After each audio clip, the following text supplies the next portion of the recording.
Oh, I forgot the damn cable.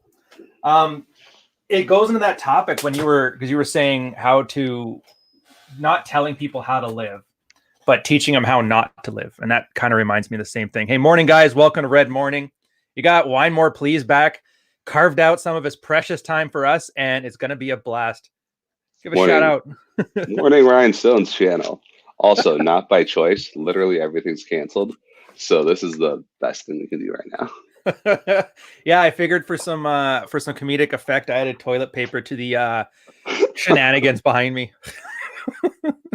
Every day you're going to tell how much panic I have. It's not going to be on a 1 to 5 toilet paper scale. So we're sitting at a solid 2 right now. See, I didn't have the problem at all. I had Amazon and I messed it up. So like I order things from Amazon and then all of a sudden I get 3.5, 4.5 boxes of toilet paper. So according to the wife, we have 30 rolls at the very least. I'm like, is that enough for a month? She's like, no, we don't use a roll a day. We have like 3 months worth. I'm like, oh, okay. So I still laugh. They're doing it here, but the panic here is so predictable. Like, for example, yesterday went to make some salsa. I had to go to the store, get some cilantro. Huge lineups, a bunch of grocery stores. I'm like, oh, it's annoying. We go into the store, and what do I see? I see lineups of Karens with shopping carts full of Alphagetti and cereal.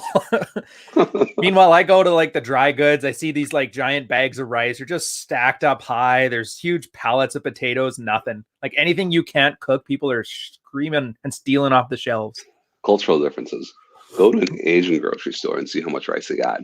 Because all the old Asian ladies are panicking with the rice situation too. Actually, that's funny. What they're doing here is they're waiting till the Shoppers Drug Marts or London Drugs opens and cleaning them out of Purell. They're like forming lineups in the back. It's hilarious. It's going wild, man. Like even my nurse is on this. I got my annual physical because I'm like, well, seems like a good time as any to get an annual physical. Mm-hmm. But so this nurse lady, she's telling me, oh yeah, we were at the grocery store the other day, and we have enough toilet paper, but everyone's freaking out about toilet paper. I'm like, what if in 3 months we run out of toilet paper? So she goes, they bring out a new pallet of toilet paper. She buys like 4 rolls, and she's like, oh, it was $98 for 4 rolls. Totally gouged. Still paid it. Knowing I don't need it. And they did. She bought it. She bought $98 worth of toilet paper, not because she needed it, just because everyone else is doing it. Dude, that's that hive mentality thing. That's right. That's kind of, I think it was you. Yeah, you put me onto that. It was I remember, was it on a comment or in Mod Mail where you put that? I quote, mind you, where you said that we're not here to tell you how to live your life. I don't remember. Probably on a post somewhere. Yeah, but that was it's one of those things that like I never would have thought to say it, but once I heard it, everything kind of clicked into place. I guess for you guys, if you don't know, he's a fellow moderator at the Married Red Pill, and we've just been around for a while. It's kind of funny because there's always an influx of new guys, and the old guys often have to like reiterate very basic concepts about frame, about being attractive, not being unattractive, getting out of your wife's frame, all this kind of stuff. And it was one of those quotes that he had. I don't know who started it. It was some random new guy asking. Oh yeah, he was asking about what he should do. He just basically did that standard post where he puts his life on a post and then he says, okay guys, what do I do? It's like everyone. That's literally everyone that goes through, and half the people who post it on your shits. Yeah. Oh dude, it's ridiculous. Because put aside the sheep asking for a shepherd thing, whatever, there's Jesus for that. The fact that you're asking random assholes on the internet, you don't see anybody's face, you don't know who anybody is, there's just like a small veneer of authority because it has like a flare next to you on a subreddit on Reddit with less than 100,000 people. I mean, not to hate on them, it does sound ridiculous when you put it that way. Mm-hmm. But I definitely spent $1,000 because some idiot on the internet yesterday said buy Zillow puts. So I went and I bought Zillow puts. What's a Zillow put? Zillow is a home real estate group, technology group over in Seattle. Oh, and, stocks, yeah. And they're like, yeah, this stock is going to crash because whatever reason. I'm like, oh, okay, that sounds decent. So I went and I spent $1,000 on Zillow puts. So listen to random idiots on the internet without any foundation, without any basis, and doing something stupid as a result of that, I totally relate. Nice.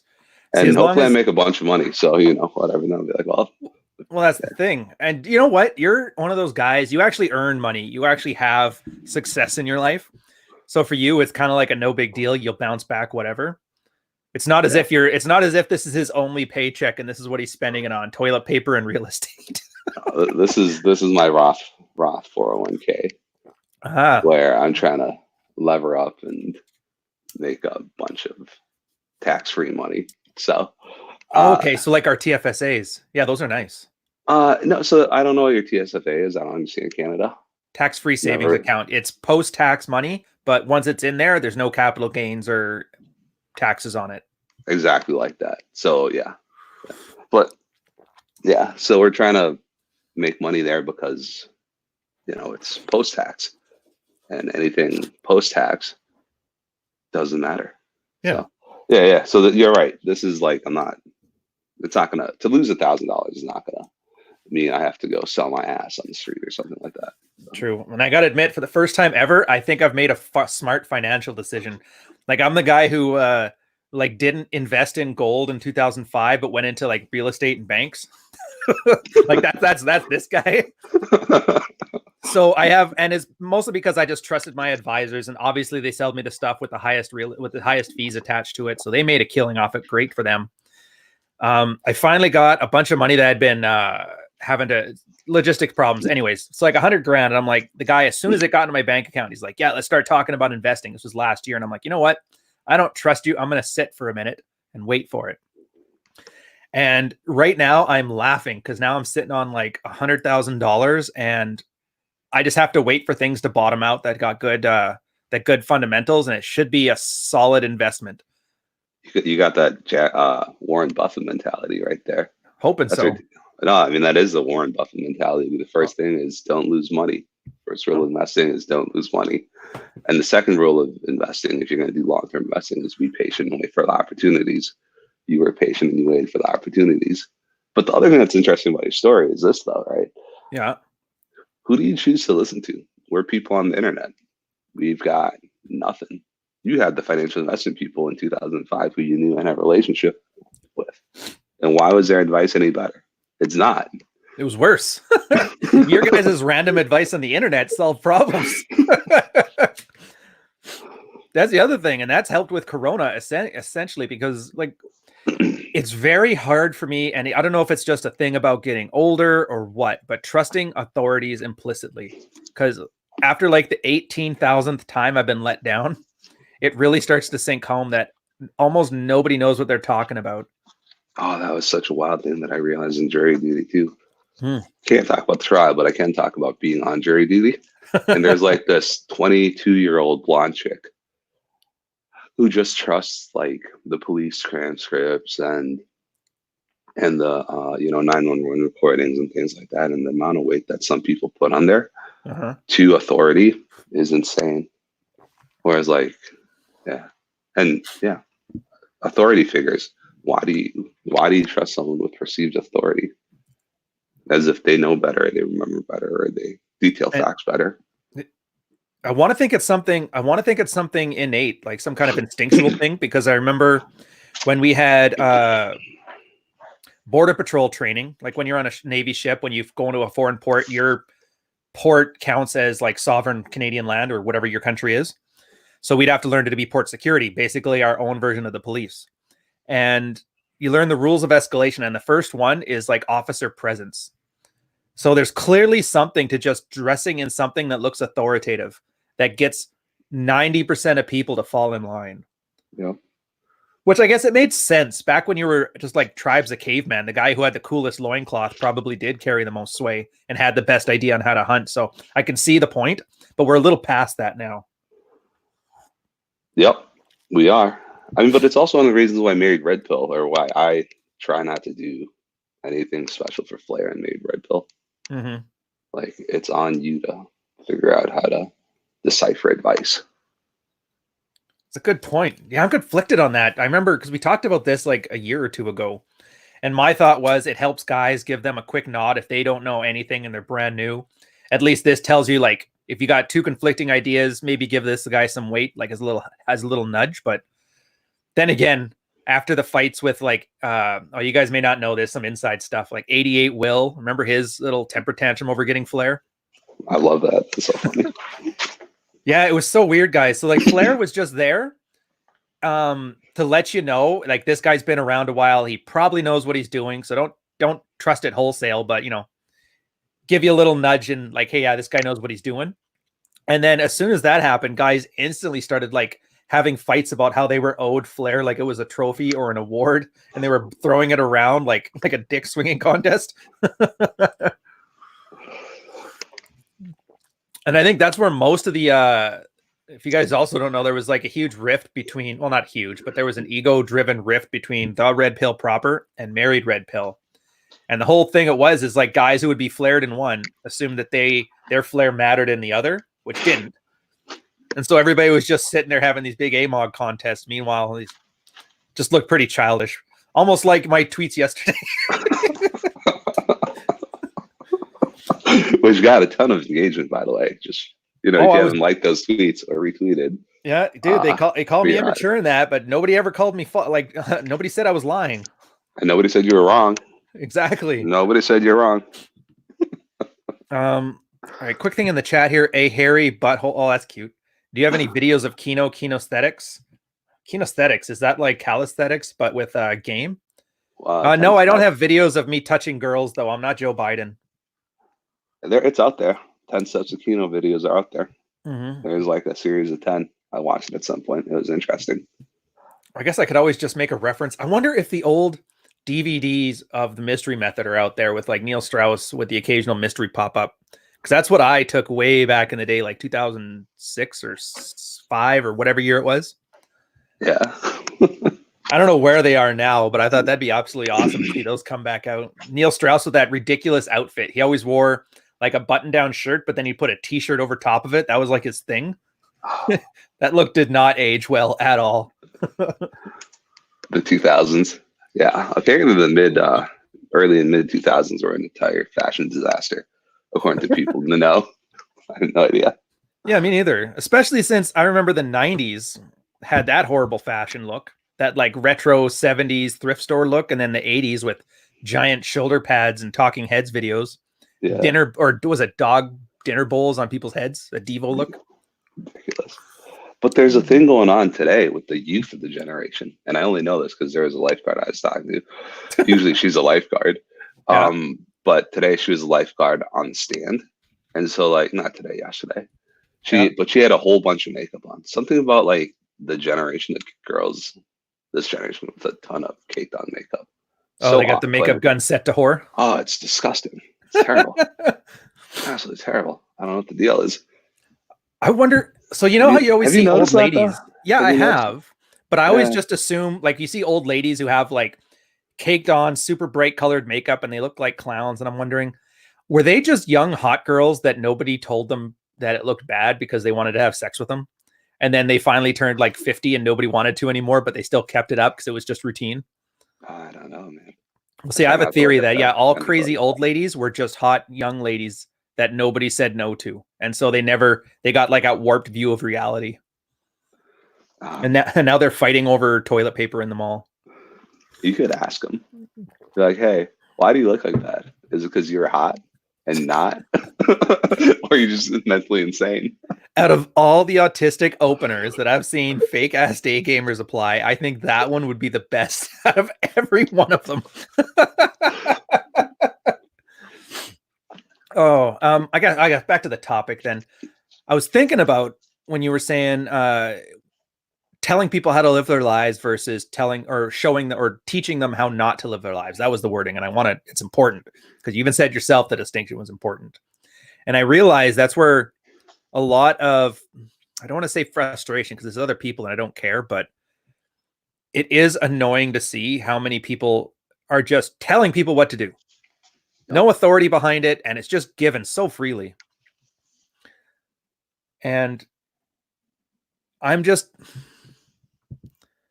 like, I understand it. People probably understand on some level that I could sit here and preach and tell you what to do. I could pull a Roosh and you got to find Jesus and Corona is the devil or whatever.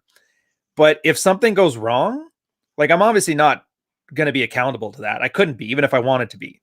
But you're still willing to follow somebody's categorical advice of what you should do with your life.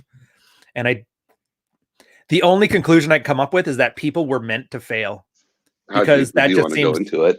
yeah. Like, if you want to start shallow, Sure, let's start shallow. the easiest reason is, okay, cool. It's easier to follow than try to come up with your own path, Mm-hmm. right? If you're some guy lost somewhere, having some crisis, the easiest thing to do is just follow someone else's instruction, right? Hey, Mr. Lost Guy in the jungle, go that way. I don't know any better. Okay. You walk along, and then you get more lost. You're like, well, fuck that guy. That guy was a dick. He told me to go this way, and I went this way, and now I'm more lost. And that's his fucking fault. Right? Meanwhile, that But guy, for you you, never see him again. yeah, exactly. That guy's like, cool, I just helped someone. Look at that. I just helped him. I helped this guy get on Lost. I did something good. Let's do something good again. Oh, dude, I get it. Yeah, because he doesn't see the results of his crappy advice. The crappy guy never sees him again. So everybody just assumes everything went well. Meanwhile, it was an absolute garbage fire. Mm-hmm. Dude, But I if you go, thought you said you were starting shallow. that is shallow. If you Oh, go fair a little enough. deeper, though, you want to think about the reason why the guy who's lost in the wood is even willing to take advice, right? Mm-hmm. Because the first thing is, if you take someone else's advice, it's no longer your problem. It's no longer your responsibility. And if you're a guy who's lost in the wood, if you're a guy in a dumpster fire of a mess, if you're a guy coming to ask MRP, the notion of being responsible for the decisions that you're making and the consequences of said decision is not something that's common to your personality, Ooh, well put. right? Yeah. So you're so used to being deferential. That's the same reason why people are angry. Like, oh man, the angry drivers, you hear guys talk about that. I'm so angry all the time, man. Those drivers, those other dickhead drivers on the road are pissing me off all the fucking time. Oh yeah, Right? those faster the guys faster than me are insane, and the guys slower than me are assholes. Exactly. Oh, it's not my fault. Like, it's that, I'm driving the way I drive. Everyone else is a dickhead. I'm doing what I do, right? Like, oh, sure, my marriage is fucked, but it can't be me, right? It's not my problem. So let's just look for advice. Let's see what other people say, because other people have good ideas. And we can take the collective approach, the collective mentality to figure out what we're trying to do. And therefore, I can make a decision based on everyone else's opinion.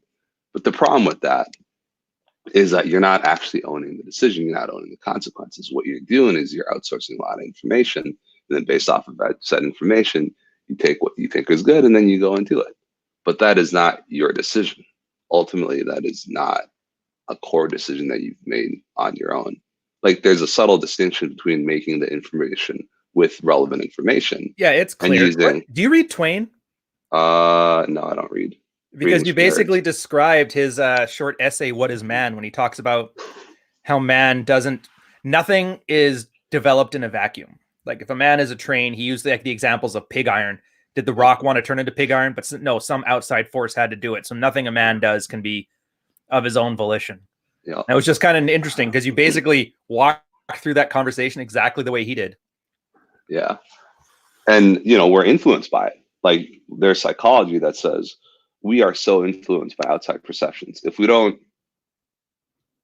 the reason you get the last word in any type of conversation is because the last word, it's what's most influential. And like, people are so easily swayed by the last opinion. So people are like, oh, I just want advice. I want to hear other people's thoughts. Most people, when they say that, is I want to hear other people's opinion, is I don't know what to think. Tell me what to think, so I don't have to own those thoughts. And it's very subtle and it's very subconscious. Yeah, to tell what to think versus how to think. Exactly. And it's like, if you don't know what you're trying to get out of the conversation, you're just going to take whatever the strongest frame's position is. This is the whole notion behind frame theory, right?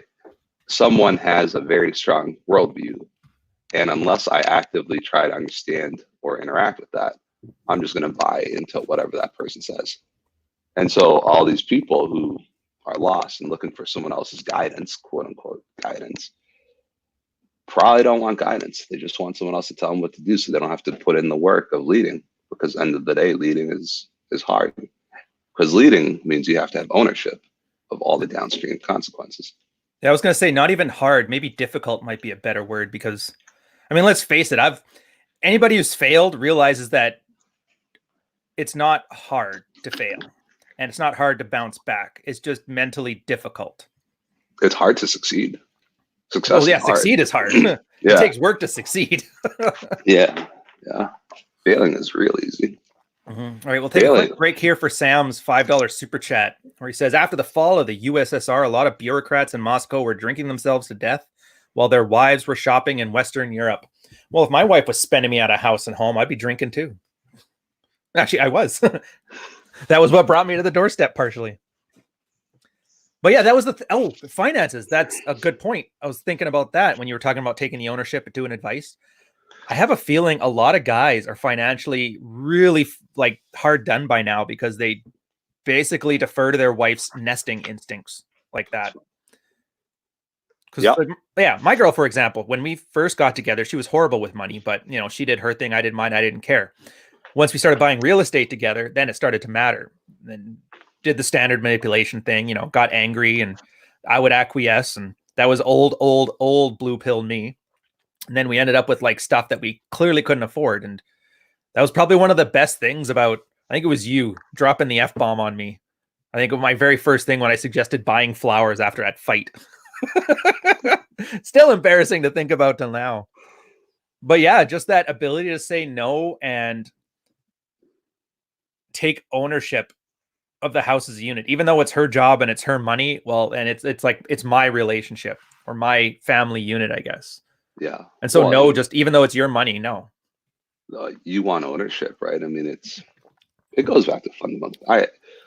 I just, yeah. It's all fundamentals. That's the thing. It's all so simple. Yeah. Once you get to that point, this all becomes very simple and predictable. But to get to that point, it always seems like this convoluted mess of nonsense. It's like that Bruce Lee quote. When I first learned before I learned it, a kick was just a kick, a punch was just a punch. Then I learned it, and a kick wasn't a kick, and a punch wasn't a punch. But then once I mastered it, a kick's a kick, and a punch is a punch. Yep, exactly. Just make it. Yeah, it's depth, not width. Yep. But I guess Puma's very subtle. I'm not getting it. I'm okay to listening, but don't play victim. It's my choice. Includes part of the advice in its own. Very subtle. I'm not getting it. I'm okay listening to advice and don't play victim. If my choice includes part of the advice and it's bad, I own the decision, so I don't get it. I think it's by people saying own it, because I think that's that vague nicety that people say that sounds good and it sounds like it, but it doesn't really have any meaning to it. It's one of them container words. It's because they don't know shit about you, right? Like the advice someone gives you may not apply to you. If some paraplegic is asking how you can run faster, and I'm being like, well, you got to train quads. Sure, good advice, not applicable. And so, it's like, okay, for paraplegics, like, okay, cool. I'm going to own the decision to train quads because this guy listened to me. I'm going to try to do it. Right. Yeah. But how the fuck are you going to tell a paraplegic or quadriplegic or wheelchair bound dude to train quads? He can do it. He can do it. But maybe the advice is you can't fucking run, dickhead. Yeah. You can't run. Buy yourself an automated chair. You'll go faster. Yeah. But then what's your goal? Is your goal to get in better shape? Then, that would have been bad. But if your goal is just to move places faster, then that's a great goal. But you're right. And that's why I don't want to call it a system, because then that's going to make it sound like some goofy day game routine. But I can't think of a better word for what's done at the Married Red Pill, but a system. Well, what we do at Married Red Pill, if I have to put it in a word, is to teach guys how to figure out the right question to ask. Right. It's not, the quadriplegic says, oh, I want to run faster. And Married Red Pill would say, you're asking a wrong question, dumbass. I say this all the time. Mm-hmm. You're not asking the right questions. Like all of Ask MRP is, you're not asking the right questions. How do you ask the right questions? And this is like the same thing with professional ones. Like, okay, here you have all this information and this is what we think we want to do. Okay, let's step back. What are you trying to do? And what are the questions you want to ask? Ultimately, what are you trying to accomplish by saying that's what you want to do? Yeah. Yeah. And that's a hard one. That's why I think this is why one of the reasons why Jack and I got into a fight, because I would rather somebody learn what they don't want to do. So just handle it on the surface and most of the time people will argue, hey, my wife hasn't touched me and she's disrespectful. What do I do? And you're like, oh, okay, well, the issue is just having that. Then here's what you do to get the wife to stop talking. And here's what you do to be more attractive so you have more sex with her. And then they argue with you. And so that you can tell right there that what they said they want isn't what they want because they're arguing because it's not what they want to hear. Hold. Oh, no, Jack Napier. No, Jack Ten of Hearts. Yeah, Jack Ten of Hearts. I'm like, it's Jack Napier, Jack Ten of Hearts. No. Oh, that would be awesome. Finally. And I remember that because you see those, and you and I have like a sort of different approach, but sort of similar. Yours is just way less patient than mine. And mine's I kind of like it for its own sake, just because it's interesting. So then a guy will argue with you. So you clearly know that's not what he wants. And then you kind of get asked again, like, what is it you're actually trying to do? The sex one's an easy example. Yeah. For the married guys, they're like, why won't my wife, right? Yeah, exactly. And my first question is, okay, go fuck someone else. Yeah. And then you get arguments. End of the day, it's like, oh, well, I don't want to fuck anyone else. Okay, well, then get a knife and put it there. By the way, not advocating it, right? This is not advocating anything. Don't do this. But, theoretically speaking, if you're so desperate to get your wife to fuck you, what do you want to do about it? Oh, no, I don't want that. I want her to love me. It's like, okay, you want to control what she's thinking and how she feels. Well, you can't fucking do that. Yeah. So then there, expectation management. It's a paraplegic trying to fucking run. You can't do that. So, dude, I love that. And then you get to that point. Okay, so what do you want? I want her to feel a certain way. I'm like, well, you can't do that. And it was something I came up with Dread because I was reading. I don't know if you were caught up on this. You're probably busy working, but Dr. Sean Smith, a psychiatrist, he got fed some information about what Dread game was from a couple sources that have no idea what Dread game is. And so he thought it was pretty horrible. It sounded like he was manipulating his wife. And so I'm like, you know what? This is like a good time to actually correct him because I like the doc. He's a smart guy.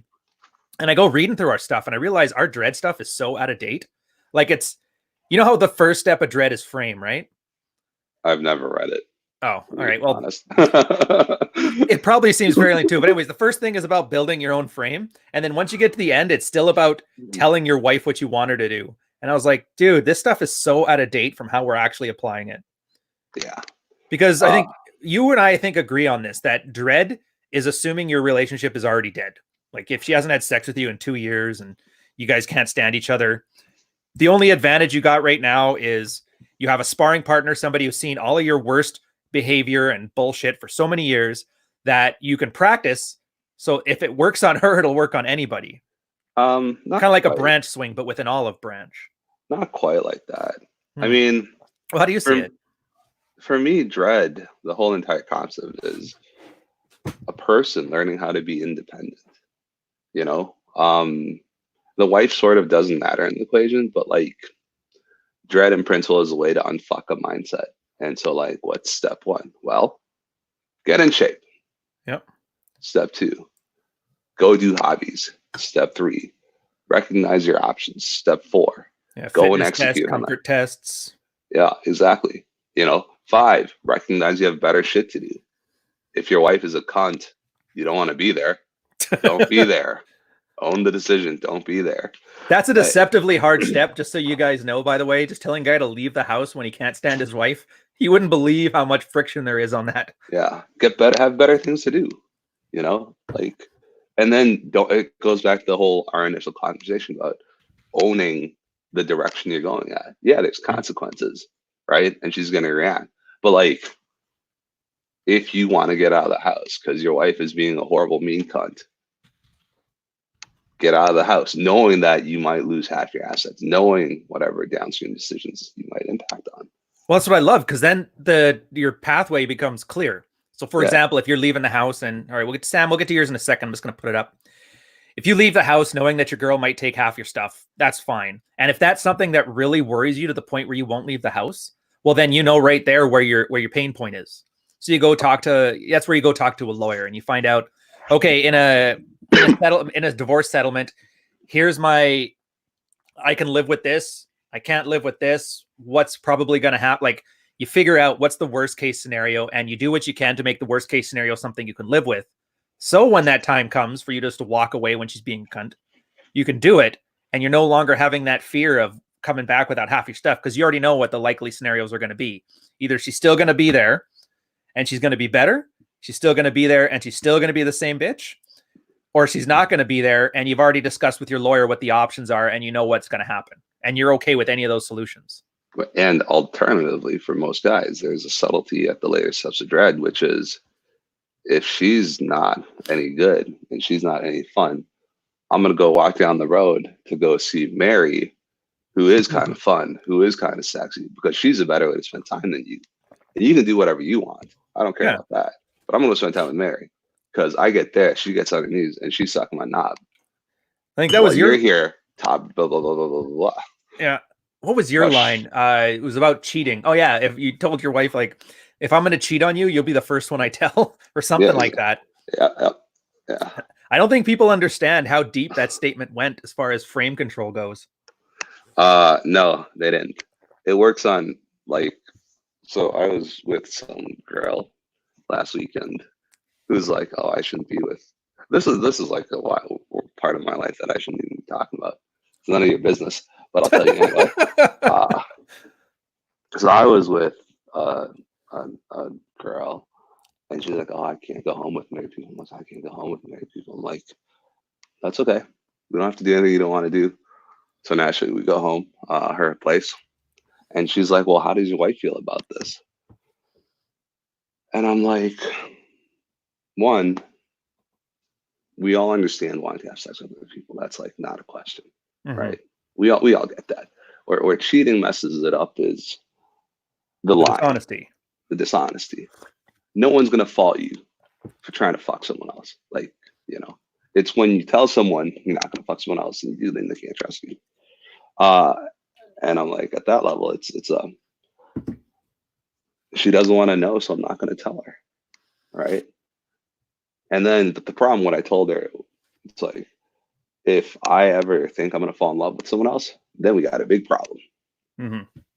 But up to that point, like I mentioned in this week's post or somewhere, it's like, well, I was like, yeah, if you have a girlfriend and it doesn't impact my life, I don't really care. So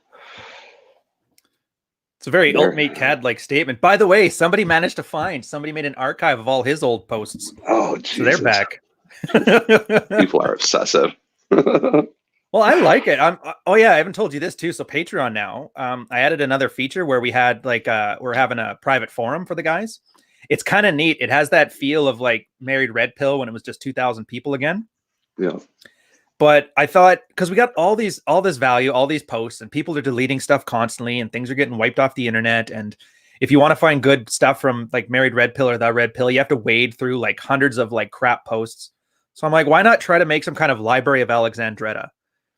I figure if like the one thing that I seem to do all right is that the new book? Yeah, no, the new book is way like I'm not hyping it at all. Like I'm literally not hyping it because I think if people are expecting like the Rational Male 2.0, it's like, no, this is basically one part Bukowski's Women, one part Jordan Peterson's 12 Rules for Life, and one part Neil Strauss's The Game, written to an 8th grade reading level. Too advanced for me. I read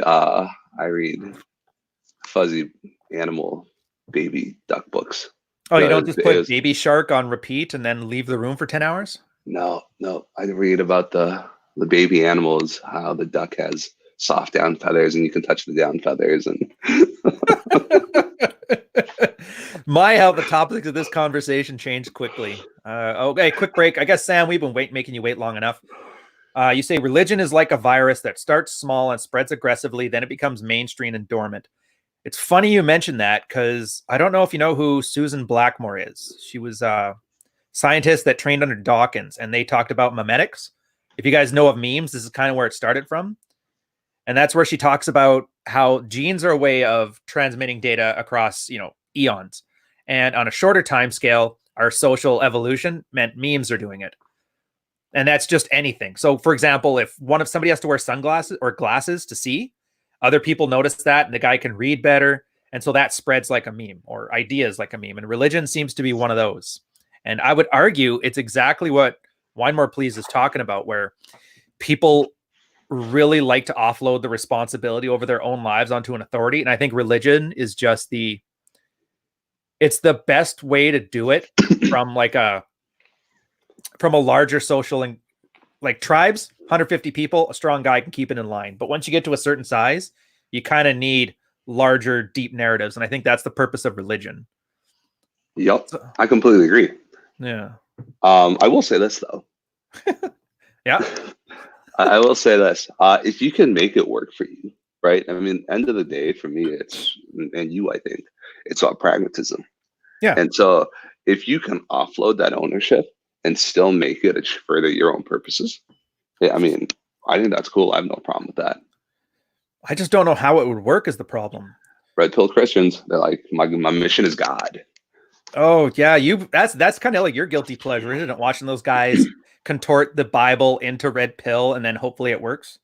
Well, a little bit, yeah. Or more correctly, I think what's happening there is focus on the mission of God.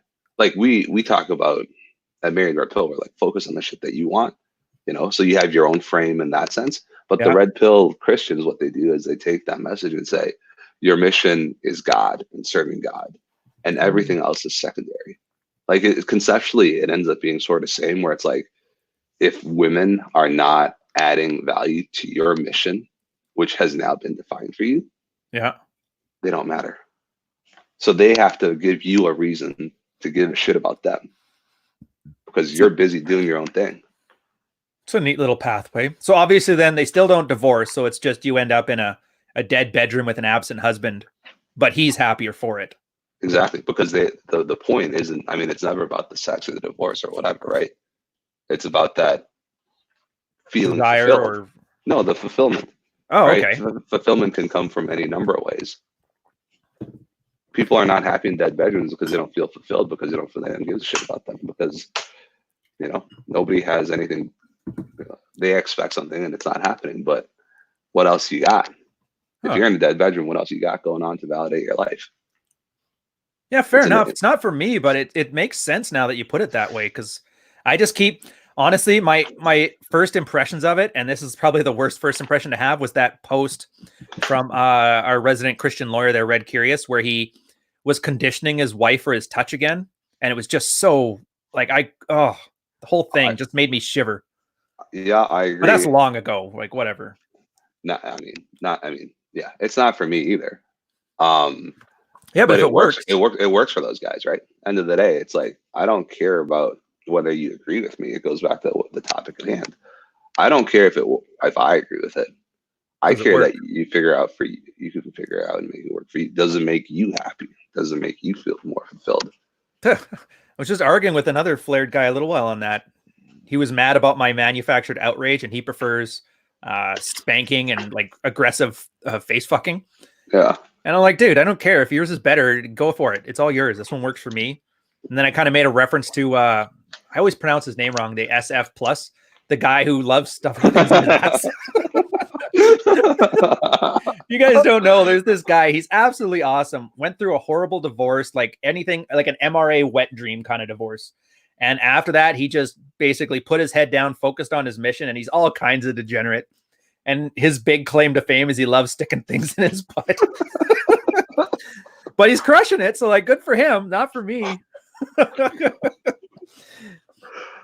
Unlike Stedman, though, he's not asking or getting everybody to ask him questions about it. No, we're not. I mean, I think this is it though. Like, I don't care what you do. Mm-hmm. Right. I mean, I care about what you shouldn't do, and what you shouldn't do as a man is, defer to an unknown or unwilling or an authority that doesn't have your best interests at heart.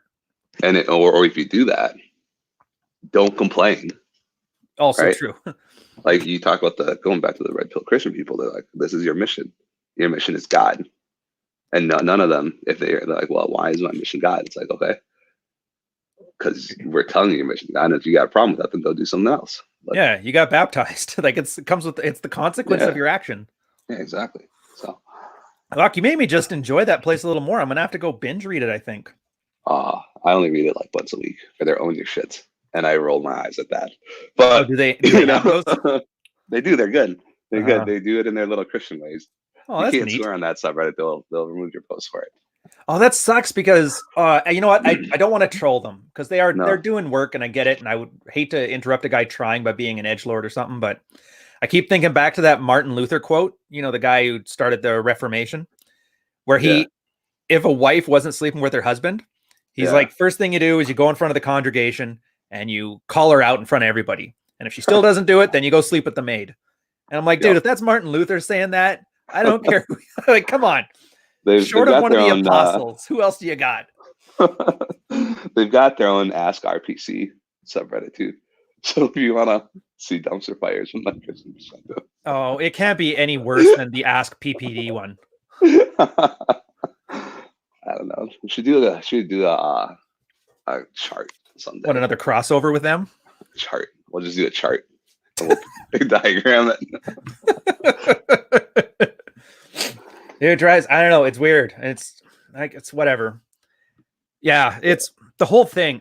It's amazing how difficult it is to get a guy to think about himself as his mental point of origin, especially when everybody I see on social media is talking about being an island of one. Yeah, like, do you know how many accounts have alpha, pinnacle, masculine, man, pictures of, and no offense to you, pictures of fucking Spartans on their Avi? Sorry, Kong, but I have to go after that one.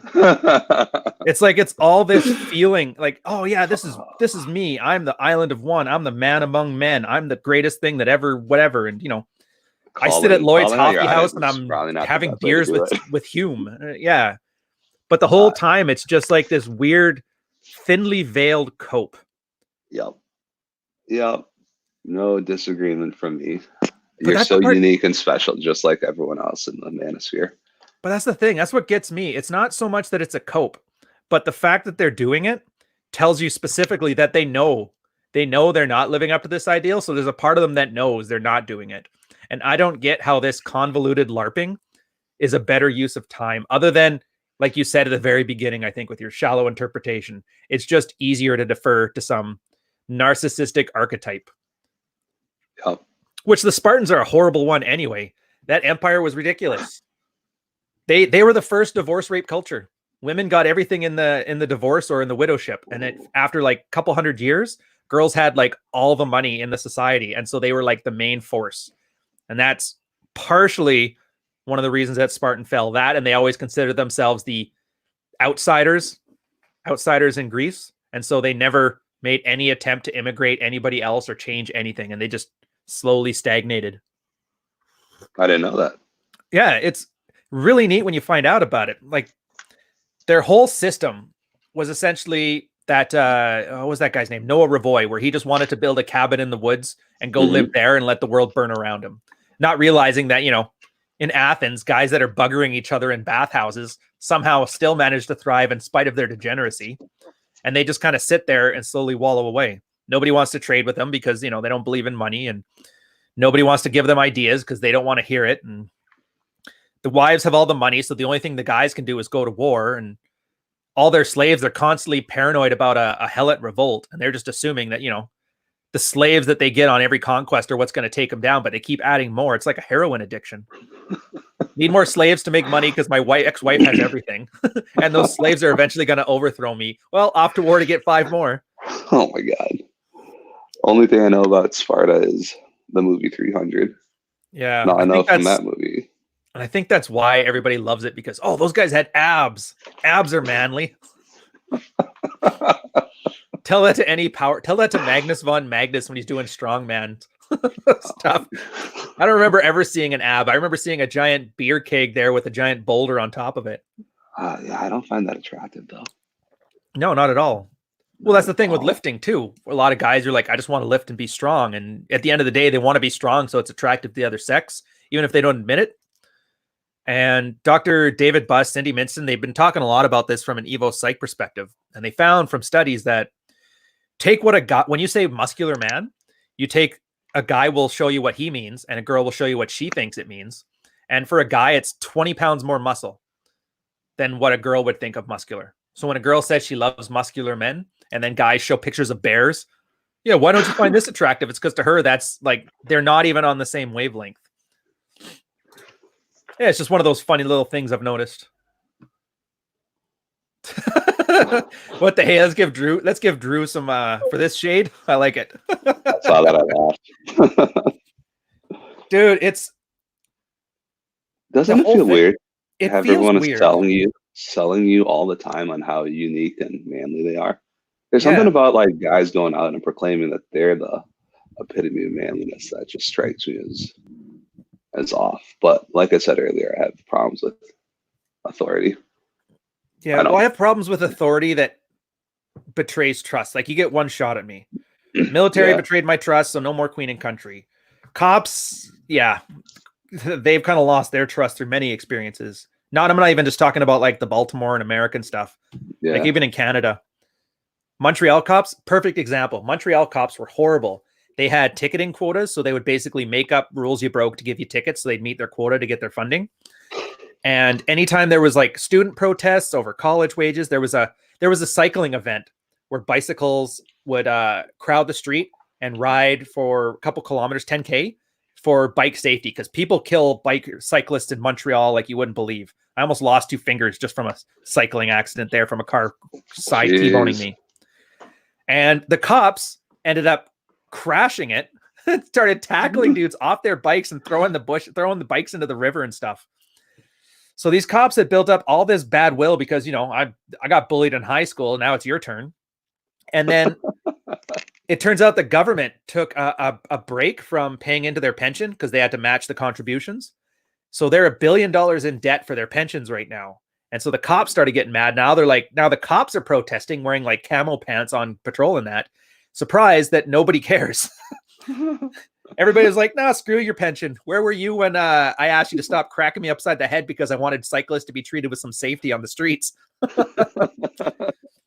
But I think it's the whole thing. It's just institutions that had a responsibility for the public trust have been so rampantly betraying that trust that I am not surprised how irreverent people are. And I'm still surprised people panic over coronavirus when you got all these authorities telling them that the sky is falling and you got to start hoarding ammo and canned beans. How'd you like that for a segue? I got nothing. Nada. Dude, and I'm Canadian. Yeah, and we have a healthy relationship with government. It's not like the States where you're basically built on stabbing the government in the heart. We just waited 100 years and asked nicely to leave. So I'm gonna rewind a little bit, going back to that was too much. Too hard for me. I went back to the gym. my buddy who actually does the whole gym thing, he doesn't do accessories. I'm like, why don't you do accessories? I'm like, it's not functional. I'm like, okay. But then on the next sentence, like, yeah, the only people who ever compliment me are dudes. I'm like, okay. Kind of lets you know what do you want. Yeah, exactly. That's the thing that always bothered me. I hate the lifting out to impress other dudes thing. The Gay Lou Boyle approach of just being like big and swole and natty or whatever you want to call yourself. I don't know how you look at a picture of GLO and take them seriously. I just don't. Well, if you know what GLO stands for, I don't either. The only reason I even bring him up is because he kind of irks me. I'm sick and tired of being memed as a Jew. Well, not just a normal one, but like, dude, it was like a Sheckelstein thing going around for the longest time where, like, I swear to God, he was putting on jack boots, then getting into Microsoft Paint and going to town on it. It was really annoying. Wait, hold on. There's memes of you as a Jew? Yeah. I need to see that. Let's go to trp.red. I don't go to that website, man. I don't support the entire brand. That brand for me is useless. It's like a bunch of false. Yeah. None of those guys strike me as people I would ever want to take any advice from. I mean, so back to the point that, it's like, who do you want to take advice from? I'm really kind of selective about that. I try to find the people who seem smart but how do you figure that out, right? Replication is the only way I can say that works. Try it, see what happens, and then the more things you try from somebody that work, the more trust I give them. That's kind of why I like when you said how you describe Married Red Pill as teaching guys what not to like. I say it's about replication. Oh, interesting. Like, you can be a complete moron in there and have the stupidest life ever, but if you give your field report and I can take that, try a part of it, and it improves my life in some measurable way, well, then right there, that's awesome. And repeat that 20, 30,000 times, and you end up with one really smart person with 30,000 idiots helping them out. You know what I mean? Yeah, no, it's really interesting because where people go wrong on Married Red Pill, especially, are like where they try to preach and we try to proselytize. And it's like, Ugh. this is how you have to do stuff. This is the way. And they get killed for this is the way. We Dude, had the those are my communication. What is favorite. that? The blog. We had the back and forth on this is how you should be thinking about communication. And then the feedback's like, this is not how you should be thinking about communication. Yeah. Oh, dude, CPen, I'm so glad he came out with his. If you guys don't know, it was a post. One of the guys, he was one of the flared guys too. So right then, even though we have authority, it's not really authority anyway. Talked about how he was essentially communicating with his wife, and communication was great. And yeah, everybody here says it's not alpha, but he does it and it works great. Another guy in there I love CPen because his story is awesome. He's the only guy from the Married Red Pill who had no less than 3 other subrets and maybe 30,000 people calling him an evil misogynist and harassing him constantly because he dared to take take responsibility for his own life, and he held frame through all of it. And so when it comes to communication and holding frame, I can't think of anybody who does it better than him. Do you remember his deal there when it was his wife wanted a third kid and he didn't? And so he kind of made her cry, and everybody got just jumped all over him on it, but he didn't budge. Well, that's right. Yeah, he was willing to leave over it. He was like, "No, this is it. This is my boundary." No. Yep. And that actually, I mean, that segues into a topic that is personal to me. When people say they have a boundary, but it's horseshit. Mm-hmm. Like, guys don't know themselves well enough to know whether or not their boundaries are horseshit. Yeah. And I think a lot of guys don't really know what they're actually willing to fight for versus what they think they want to fight for. We've got this inflated image. Well, they find out when the girl calls their bluff, and they always do. Yeah, exactly. But I mean, even in the red pill LARPosphere, I'm an alpha male. I'm an alpha male. Are you though? Like, are you really? Or are you just projecting that, like you were saying? Is that just a label you want to slap on so you feel better about yourself? Oh, dude, I'd say that's 100% it. Yeah, my tagline is, listen to me. And yet here I am. What's up, guys? Baseline. If I can do it, anybody can do it. I'm the median. Yeah, I don't need to be special. I don't need anyone thinking of me as special. Hey, you don't have to be special. Actually, I guess we'll do in this one. Glenn, thanks for the $10 super chat. He's got here. Why do women excuse, justify, and downplay when they cheat? But if their guy cheats, nothing he say can excuse this behavior. She can say she is sorry. She can say she is sorry, but he must prove he is sorry. I'll tackle this one quick, and I already kind of know what you're going to say, so I want you to have the floor all to yourself afterwards. First thing to take from it is there was this great post by somebody called Chump Lady called Real Remorse or Genuine Nagahide Remorse. A lot of guys, they want to believe that she's sorry and it wasn't her fault because that means that she didn't cheat on him. It wasn't that bad and it's nobody's fault. And so they kind of buy into their own delusion. So the reason girls say that is because it works. If they use this magic collection of words that mix shame, wounding, anger, and they put them all together, you'll do exactly what she wants. So she doesn't really care. She just know it's complete realpolitik. And as far as why do women not put up with when guys do, girls put up with it all the time, but they don't. And I think Weimar Police talked about it before. What they don't put up with is the deception. If you're upfront about, like, I'm either getting my needs met with you or I'm getting them elsewhere, or I'm just going to be a dog. It is what it is. Like, as long as you're upfront about it and consistent and not rubbing her face in it, you'd be surprised what girls will put up with. Not suggesting you do any of this stuff. I'm just saying. Yeah, we're not telling you what to do. Yeah.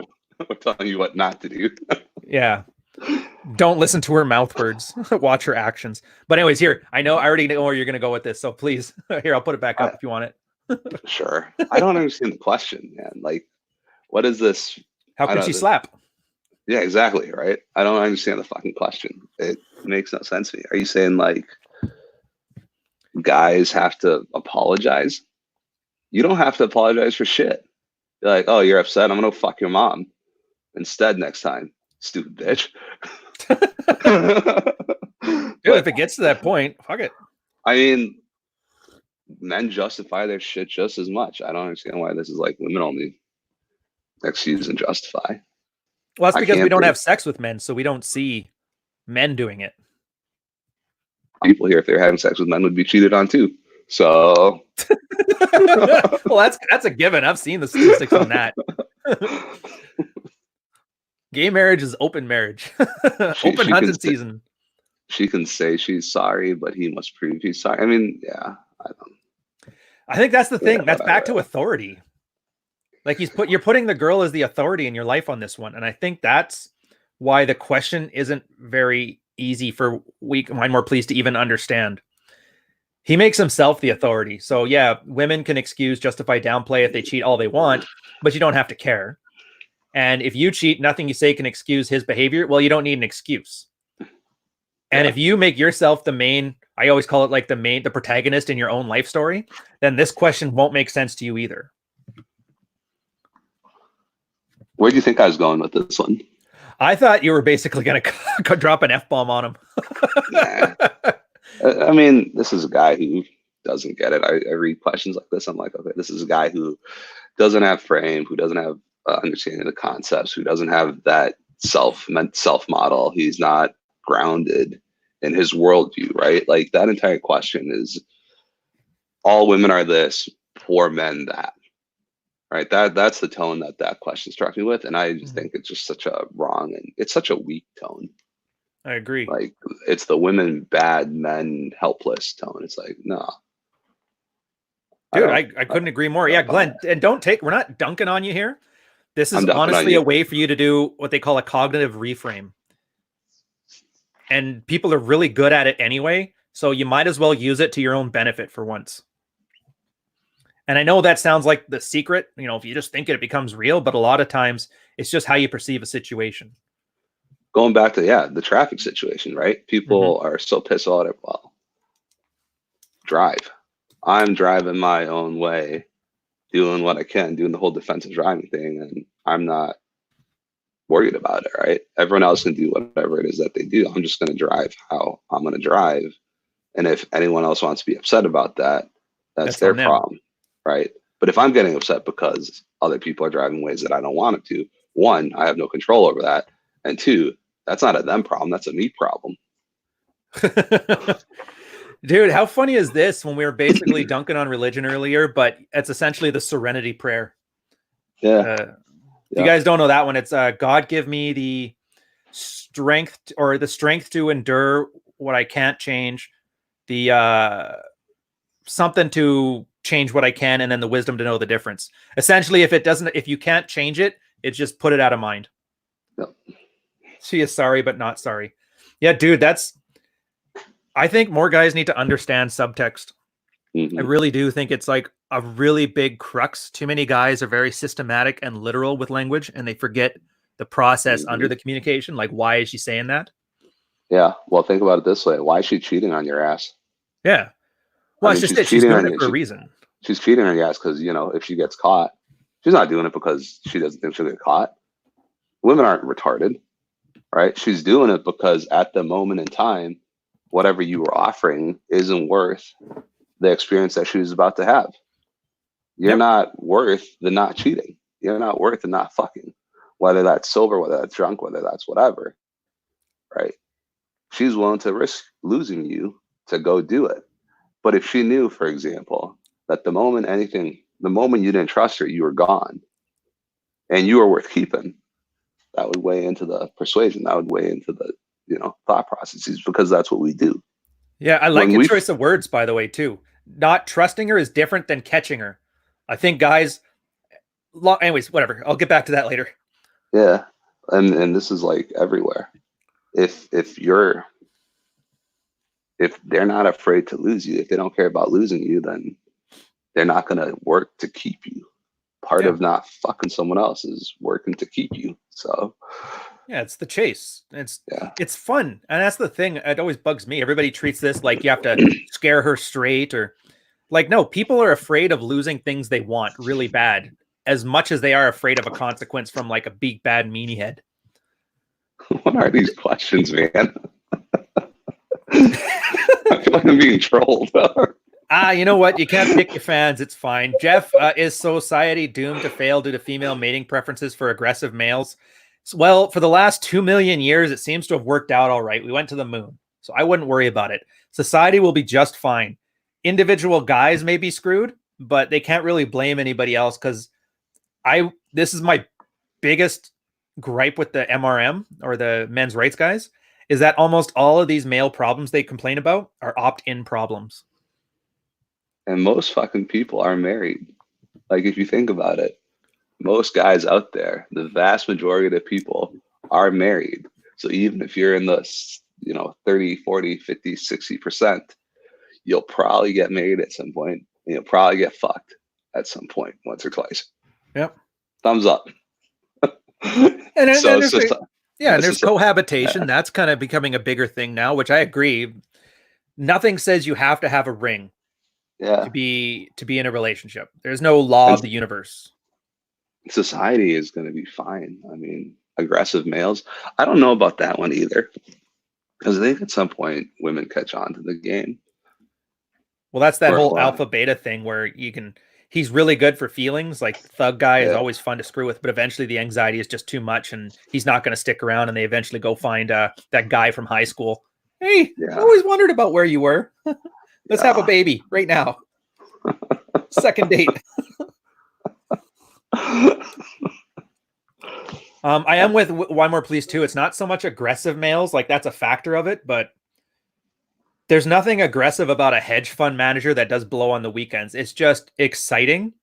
And I don't know if leadership is the right word for it, but do you know where I'm going with that? It's like there's some differentiator that makes him better than the average person that they normally see.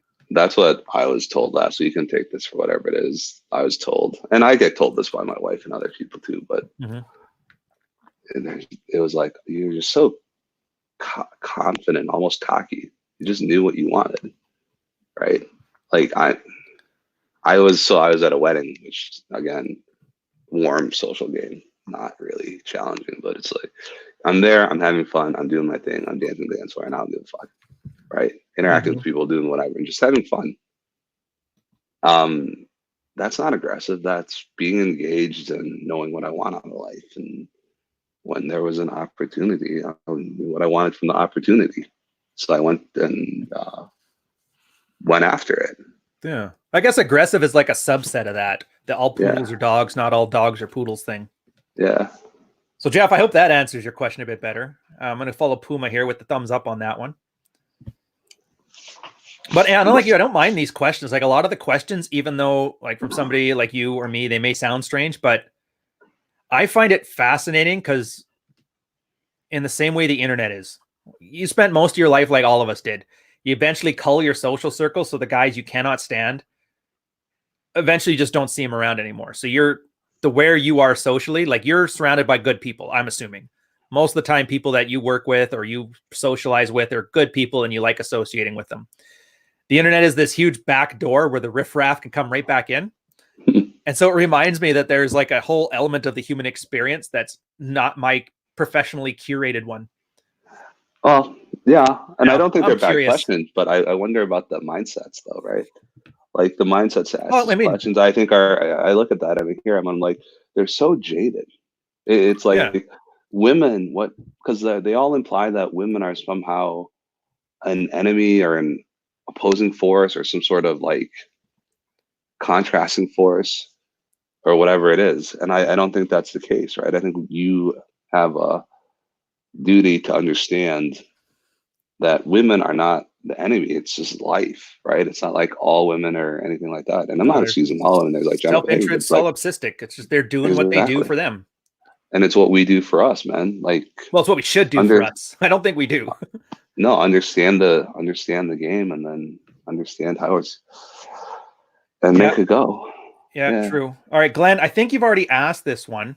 Do you want us to expand on it or what? Just say something in the chat. So I'll come back to that later if you have something to expand on it. But thank you for the second $10 super chat. One Man Way with his, again, thanks for the $10 super chat. With any tips to tactfully deal with female family members who push marriage on me from a religious mindset. Yeah, that's just amusement. Show them how you spell tactfully. Wow. No, show them how you spell tactfully. I'll be like, yeah, don't want to do that. Just get rid of the K. You'll be fine. Oh, you got to be the Nazi on that one. Oh, wait, I'm not supposed to say that on YouTube. I think we just got demonetized. Damn it.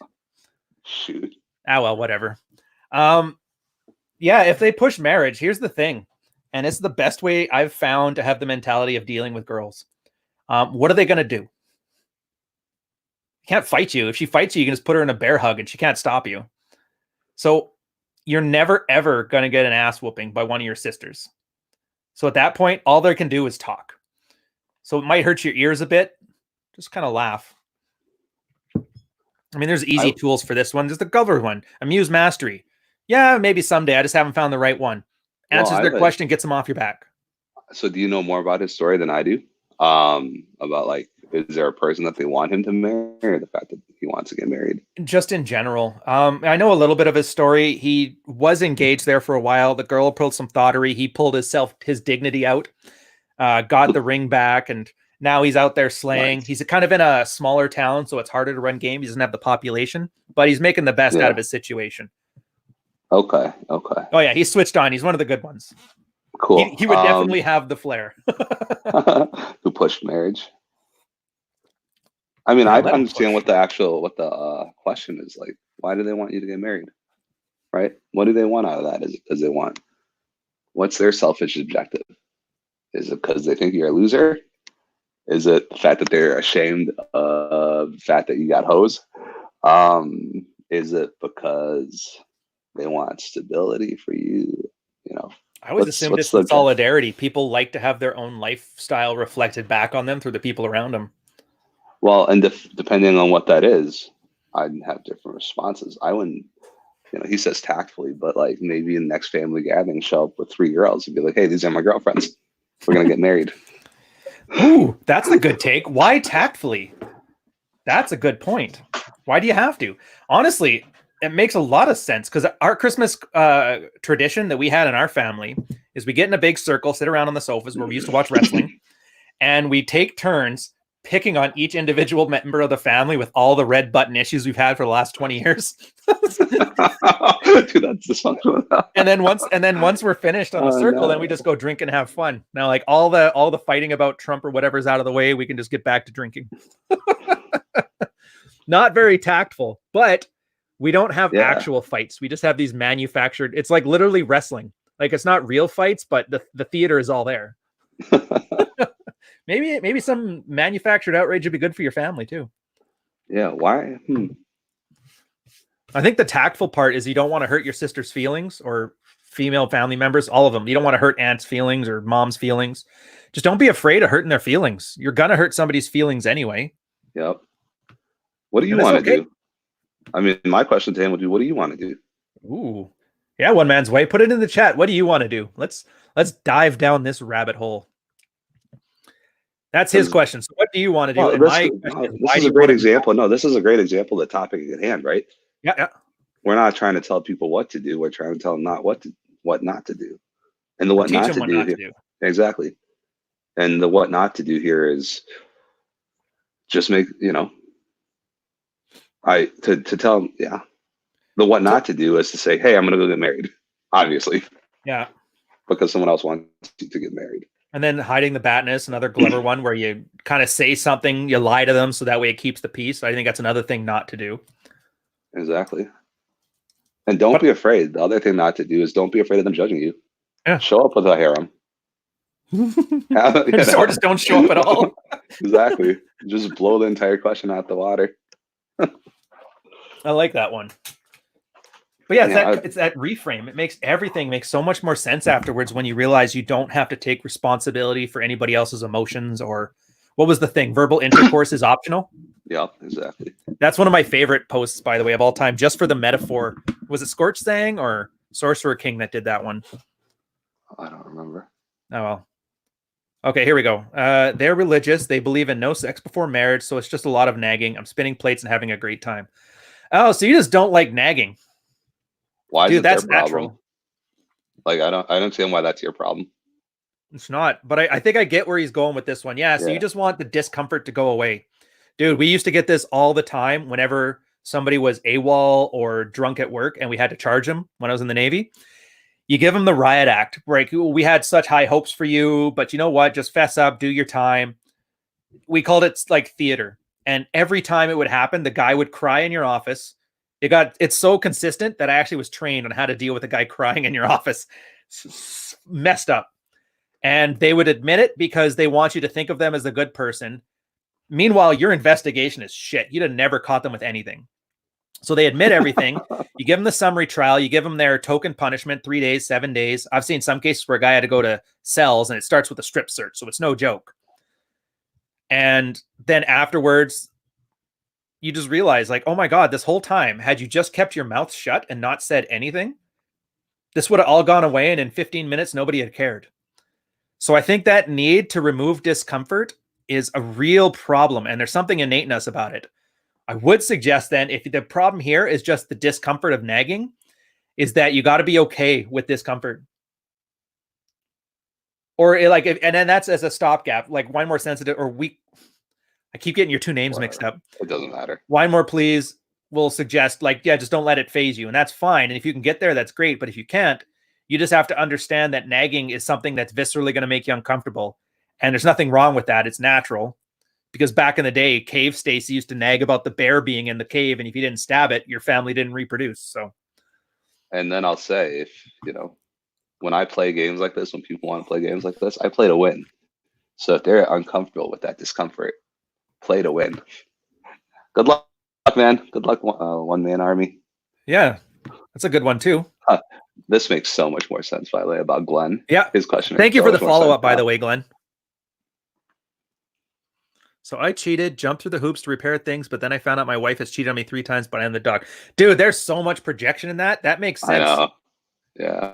Yeah, cheaters always assume you're cheating. In this case, you were. Liars assume you're lying. Grifters always assume you're grifting. Here's what I would tell you what not to do in this situation. Don't give a fuck.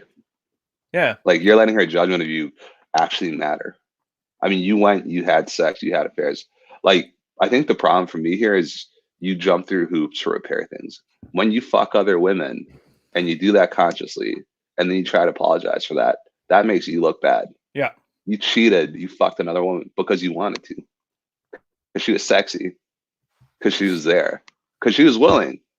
Because you fell down and your dick got stuck in a hole. I don't know, whatever. Well, yeah, there's all ways you can take it. There's negative inquiries where you could say, if you're cheating on her and sleep with somebody else, there's clearly something that you're not getting at home. Either she can't provide it or she wouldn't provide it. There's that self-reflection part on in there.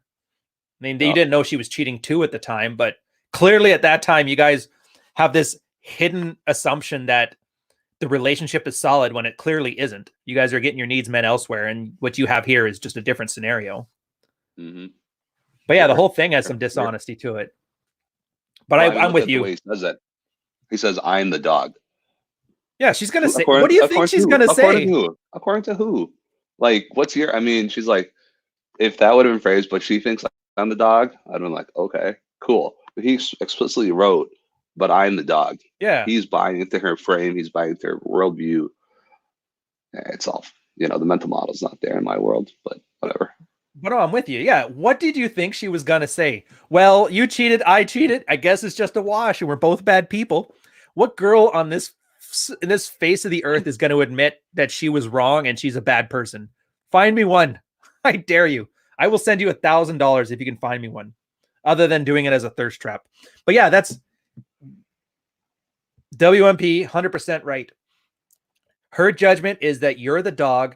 And her cheating was justified because, something she did makes it different. It's okay when I do it. It's not okay when you do it because my way felt good and your way hurt my feelings. And that's exactly what she did here. And then jumping through hoops, just like he said, that was there for you to appease her feelings.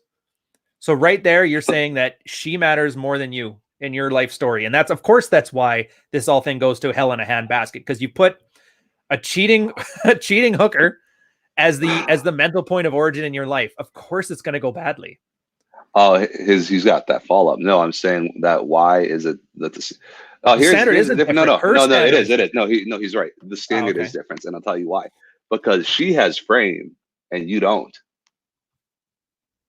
That's a good point. Yeah, essentially. You notice that? She didn't care. She didn't care. She did what she did. She probably rationalized it away as, it's not so bad. It wasn't my fault. I slipped down and fell on it. It was because you weren't doing whatever. I'm sure she had tons of excuses and rationalizations. She deered the hell out of it. The fact that you didn't is exactly why you're in this situation. I can't. Yeah. The fact you jumped through hoops, the fact you tried to appease her, the fact you bought into her frame. If you would have been like, hey, you weren't feeling the need, you weren't up to par, you weren't up to snuff, there's no way in hell she'd call you a dog. She'd be calling you a player.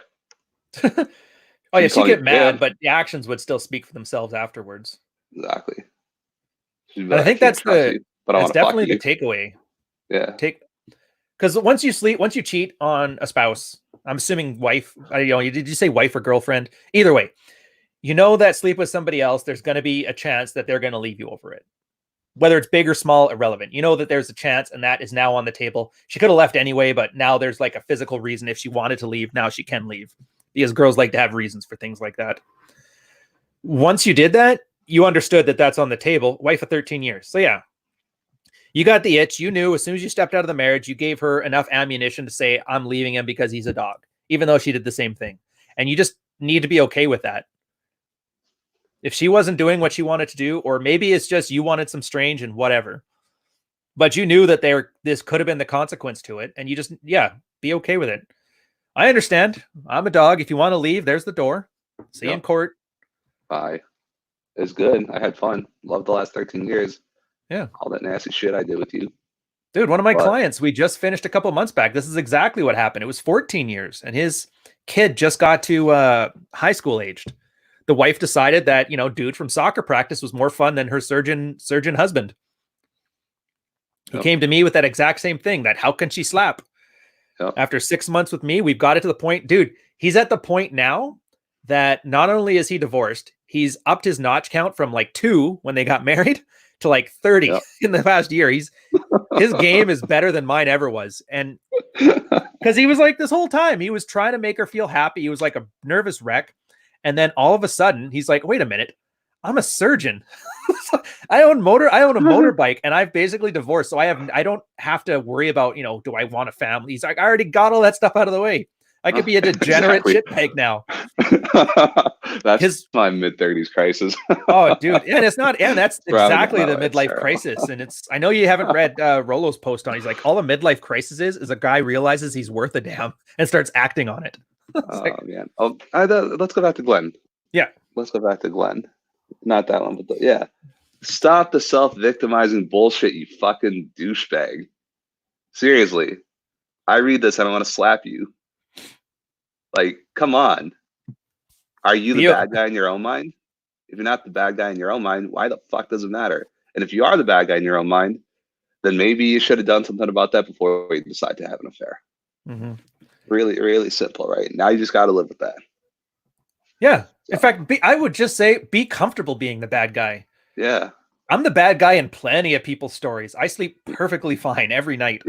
Exactly. Like I said, just from yesterday, me starting some shit just to drum up some interest in my Twitter experience. I already know there's like a half dozen people who can't stand the sight of me. Well, and that's parenting for me too, man. Like, at some point, I know I'm gonna have to be a bad guy. It doesn't mean like I like my daughter less or whatever. It means that at some point, I'm gonna do something like disciplining or punishing, whatever, that she's not gonna like. Mm-hmm. Cool. Like, I'm not gonna let her judgment of me impact the need, my personal need, to go discipline her. Yeah. But Glenn, internalize this stuff, man. Just ignore being the bad, like I'm the bad guy. Just accept it. All right. According to her, I'm the bad guy. According to me, she's the bad guy. Now everybody's bad guys, and you can get on with your day. Plus, it's cool. The Joker was always cooler than Batman in The Dark Knight anyway. I'm just saying, he had better makeup skills. His voice was a lot sexier. It was a little nasally, not so gravelly. He didn't have all those dog bites. No, and he could take a mean, like he could slam his head into a safety glass and he just bounced right back from it. Batman couldn't do that. Batman fell off a girder and he was like limping around riding a motorcycle after that.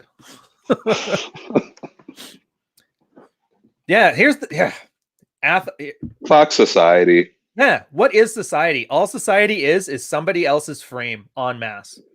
This is just the same thing that Wine More Please has been saying, just on a macro level. 500 chicks are going to say the same thing that his wife did. And 500 guys out of those, maybe 400 of them are going to be simps and take their wife's perspective anyway, because guys have no frame. 490 at least. 490. Yeah. So that's the thing. Out of 1,000 people, 500 guys, 500 girls, 990 of them are going to say this because they either have no frame or they're self-interested to the point of like what you actually want. But those other 10 guys, everybody will call them bad guys, but they're probably still going to get laid. And officially you're one of them. So I wouldn't even be worrying about being the victim, because it sounds like you're the winner in this scenario. Yeah. I can't think of how many guys married for 13 years can still pick up and slay it when they want to. I was so fucking pissed off. A coworker of mine is like, "Oh, I don't take advice from married people because they can't do anything. They're out of the game." I'm like, are you kidding me? Yeah. Like, I'm like, it's a coworker, right? So I'm not gonna be like, you know what? Fuck you. But I'm like, yeah, I guess that makes sense. There you go, making sense again. I'm not gonna be like, oh, yeah, well, okay. Anyway. All right. This is from Tom. Thank you for the $5 super chat. You are a good sport, because I do give you a lot of grief. I don't know if you know this guy. He's the pastor of the Manosphere, I guess is the best way to put it. Very devout Christian. I don't know why you even listen to my stuff. I'm a dirty heathen. My dog's named Christopher Hitchens, but thank you anyway. Studying presuppositional apologetics will help you learn frame and also save your soul. See Cornelius Van Til. I'm gonna have to look this stuff up. Me neither. I tell you what, put in the chat if you can give me like teach me like I'm 5 years old of this thing, because I don't know what this is, and last thing I want is to do a live stream of me looking things up on the internet in front of you guys, because I think that's horrible. That's horrible entertainment value. Presuppositional apologetics. What the? So presuppositional, you're just assuming apologies? You're assuming an apology? Well, I'm going to try to understand it in the way that I do. If someone, a 3-year-old, 4-year-old, 27-year-old, is accusing you of being a big meanie for whatever reason, naked or whatever, I would just laugh. I'd be like, that's cute. Oh yeah, put the kid's finger painting on the fridge, pat her on the head. Well done. Yeah. I like how I phrased that. I used to steal that line all the time, and I said, "What are you gonna do? Drop kick her through a wall?" I'm glad. I'm glad to know that you feel that way. Ooh, fogging too. You know, this is my favorite part. So you're notorious for I haven't read any of this stuff. You've just literally. Like all these people figured this stuff out, wrote it down, and then you got the books. You got Rational Mail, you got Donald Glover. You didn't read any of that stuff. You've just literally built your own machine from the ground up, and it's largely been the same machine that's in all this stuff too, which I love because it's a great replication. But yeah, that's essentially fogging. Well, okay, I can see why you'd feel that way. You're acknowledging that, yeah, from your perspective, if I do this stuff, of course it's going to look like this. But you're not taking ownership of her feelings over it. It's like you're allowed to feel whatever you want. Okay. Oh, here we go. A presuppositional apologetics believes Christian faith is the basis for rational thought, not vice versa. I will counter with this. From a psychological or psychiatric perspective, I can't remember which one it is, but the idea of logic and rationality is not there so humans can better understand the world objectively. Those are tools that humans have developed as a social species to manipulate other people into seeing things from their point of view. Yep. There's a whole entire world out there in the philosophical space about subjective relativity, subjective reality, where our interpretation of the world is what's most beneficial for us. And apparently there's a theory that we've developed, our brains have developed, or God has created our brains to be to be able to subjectively interpret situations so that we're better able to survive. Otherwise, we'd be full of anxiety all the time. Yeah. If we were to look at it objectively, we're going to die a horrible fucking death really soon. Like everything out there is going to kill us. Oh yeah. Everything's going to kill us all the time. Yeah, exactly. Yeah. Like we're not disagreeing with you there. I think we're just coming at it from a different angle that's more pejorative, but like you're not wrong. But yeah. And Weimer Please is right. My favorite thing though. Too. Oh, sorry. My Go ahead. You favorite go thing is first. to, all right, my favorite thing is to make fun of Christians because they all get very upset because Christians usually have no frame. They have God's frame. See, for me, my Christians are MGTOWs. Nothing makes me more satisfied than watching a guy telling me he's going his own way and then getting mad when I tell him, great, I don't care. Back to the reasonable rationality and the thing here. It's funny. Again, this comes back to like Cindy Minston and David Buss. They were talking about self-deception. It turns out like men and women, our sexual strategies from an evolutionary standpoint are confrontational. That's why girls hide their estrus cycle. That's why guys try to lie to get into a girl's pants, say you love her when you don't. Girls develop something called the innate skepticism bias. So they'll always call your bluff unless your signal is like a huge investment.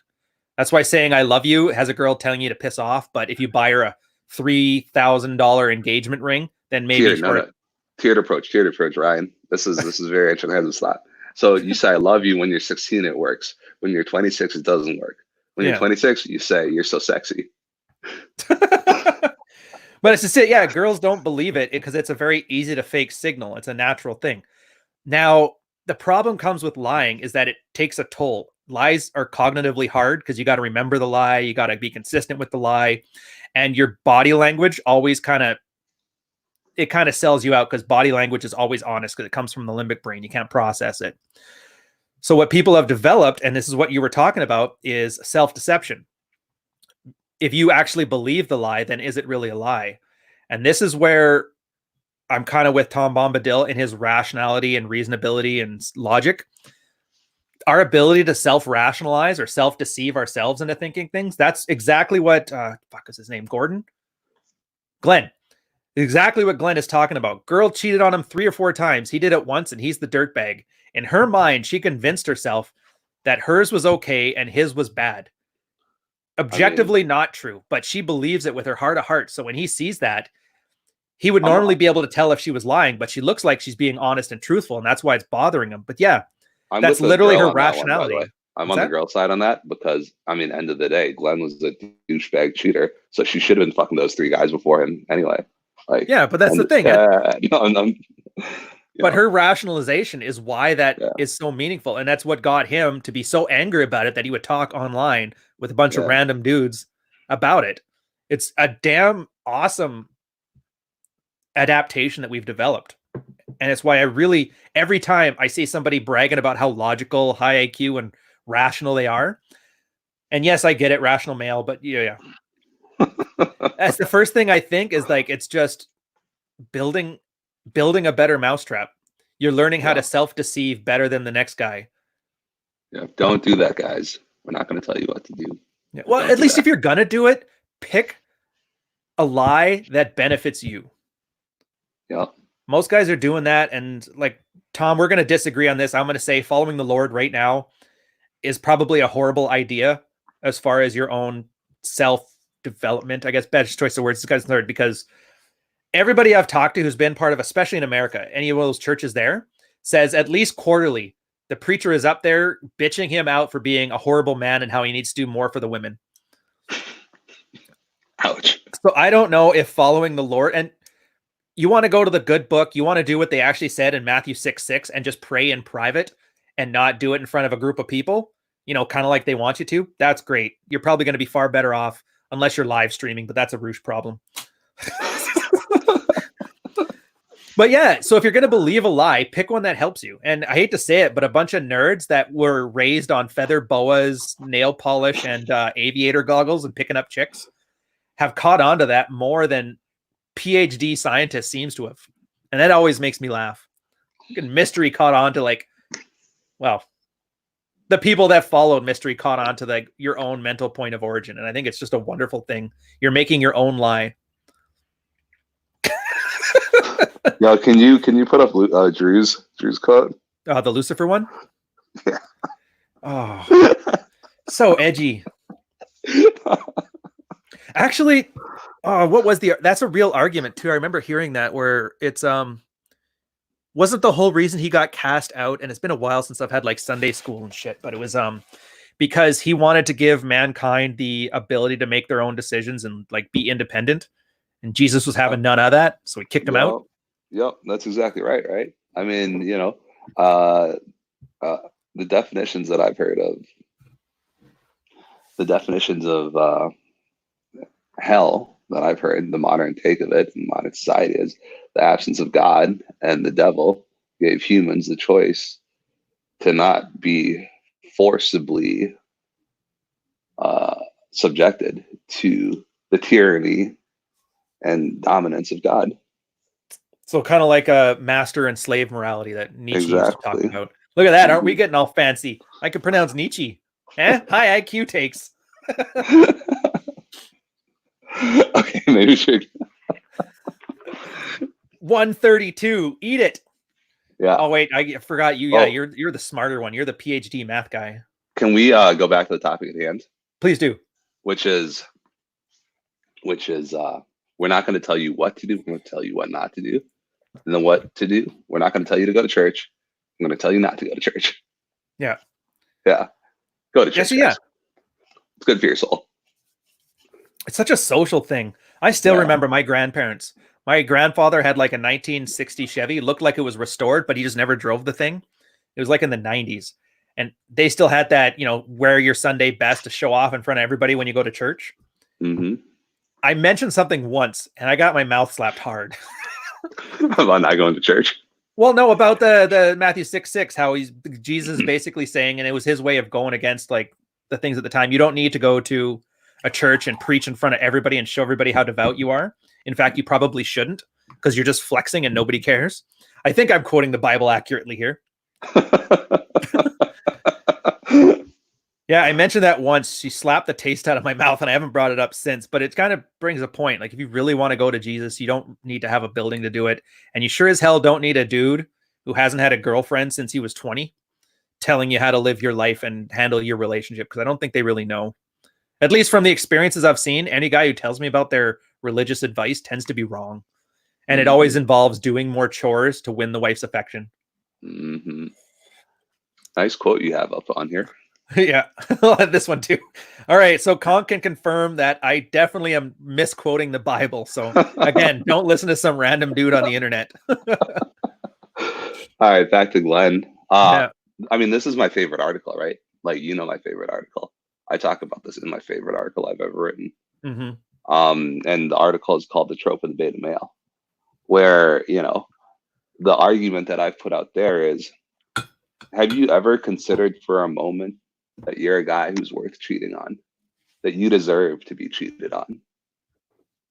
Right? People go through life, you're married 10 years, 15 years, whatever. You've changed, you're fat, you're ugly, you're boring, you don't do jack shit anymore. You're not in a challenge, and you're just generally blah. Yeah, milquetoast. Yeah, exactly.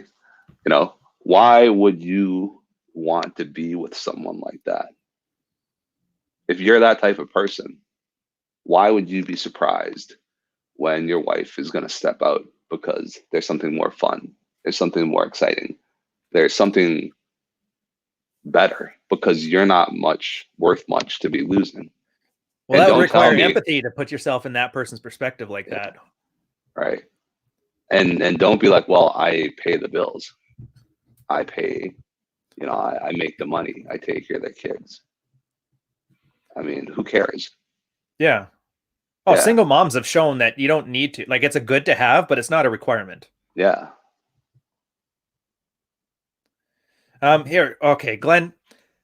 I'm sorry, man. We're making you, well, I'm not sorry, but I don't want you to feel bad here. We're not talking about you. You're kind of the springboard of the conversation here. This isn't about you. It's not about us. We're talking in generalities here. This is the same thing I have with MGTOWs. And honestly, we're delivering you personal value this entire podcast. Well, you're not ready to hear it, though. I mean, end of the day, Glenn, the reason that I don't engage with people who are in the center of things is because they're not, you're biased. You got ego defense. You don't want to hear the things that you're going to feel like are bashing you. And you're not going to be able to take it objectively because you're at the center. Like, you're like, they're attacking me. We're not attacking you. Nope. Well, we're attacking part of the personality of who you were.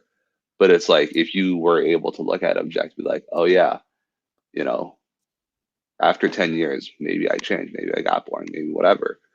Um, but to be able to do that critical self-reflection in order to understand what has actually happened involves a level of vulnerability that's really hard to achieve. In Married Red Pill, we have an own your shit thread. And as part of that own your shit thread, people are posting week in, week out. And I don't bother with people until like they're 8 or 9 weeks in. I don't read their posts because until they're 8 or 9 weeks in, that entire period is just about them getting comfortable with the fact that they may suck. Like if a lot of guys, if you ask them, could you admit that you suck, would have a problem with that. Could you admit that you're kind of not alpha, that you're fake alpha, right? Then yeah, maybe. Yeah. But there's always that possibility too, that maybe she was just bored and it was something completely out of your control, but then that's perfect too. That lets you know sometimes things just happen and there's nothing you can do about it. And you need to be okay with it. Again, the serenity prayer. Yeah. Look at this. I'm so Christian. Hey. Start a church of Ryan Stone. Dude, don't joke. I have a feeling people would join it. I know. I would hate it. I'd be so cynical. Televangelists make millions of dollars, man. Well, I'm even seeing it now. Just in this like little community, everybody with the private communities and that. I'm trying my best to treat it the same way you would treat like a consultancy, like Deloitte, as opposed to, you know, making the masculine, like it's always some combination of war and masculine and campfires and stakes and like all those symbols of masculinity, leather-based truck nuts. Like, and guys are following it because it feeds that need to be noble without actually having to be noble or do anything about it or even define nobility. Just feels good. You've got women in your harem too. Like, you know, you get enough women followers, you can go move to a farm in the middle of, is it what, Manitoba, and then start your Canadian religious cult. Dude, I don't care if it's 10 out of 10 supermodels and the droves. I will never move to Winnipeg ever. No pussy is worth Winnipeg. I've been to Winnipeg. I'm a prairie boy. I was from Edmonton, Alberta. I ain't never going back. Oh, it's like, it's the perfect landscape to describe a drinking problem. If you had to paint a drinking problem, you would paint the Manitoba or Saskatchewan landscape. Or I guess that's the same as like the flyover states, like the Great Plains. No, you're striking home, man. Yeah, like a cold version of like Montana. Yeah. Well, here's the thing too. It's not that you should have kicked her out. This kind of cuts to the horror of telling you, or the core of what you should do versus what you shouldn't, or what you shouldn't be doing. Should is a dangerous word because should implies, and I'm going to get all fucking high IQ on this one, but categorical imperatives. Should implies there's one general rule set that everybody should follow, like an objective morality. And from a red pill perspective, it's just not seen as beneficial. You need to have more of a relative morality to it. Things that you do are going to be good for some people and bad for others, not do this and it's good for everybody or bad for everybody. So when you say you should have kicked her out, that's still in the female frame. If somebody cheats according to like this, and I'm going to use the Rollo term there, the feminine primary social order. Yeah, you should have kicked her out for cheating because that's what cheaters do because you broke a breach of trust and all this stuff, blah, blah, blah. You just do what you want. Like, there's no rule saying that you can't be cheated on or cheat on somebody and still be together. The question is, what is it you're trying to achieve? Yeah. Yeah. Ultimate Cad, great example of that one. His story was his wife went out on a date with an old high school friend or something like that. I get the broad strokes right anyway. So he asked her about it because he tried to confront her and she lied about it. So right then, it's like you were saying before that his trust was broken. She may have slept with him. She may not have. He doesn't know. The point is, trust's no longer there. But he also didn't want a divorce because he didn't trust her to raise the kids on her own properly and she would probably screw them up. So he just opened the marriage up from his side of things. He got in wicked shape, just started sleeping with everything around the neighborhood. In fact, some of his best stories were like, and he would say is like, the only reason I'm here, it's not because I'm woe is me. I've got great frame. I don't care. It's just that I can't brag about this stuff anywhere else. And I'm like, that is the best value add I've ever seen. My life is awesome, but I need somebody to brag to. So here's what life could be like if you really take the bull by the horns. And I thought that was wonderful. Jack hated him, but I thought it was great. The couple of things about this one too, right? I mean, I should have, like, don't live in the past. You didn't. You made a choice about you wanted your son, and you were willing to try to deal with it. Yeah.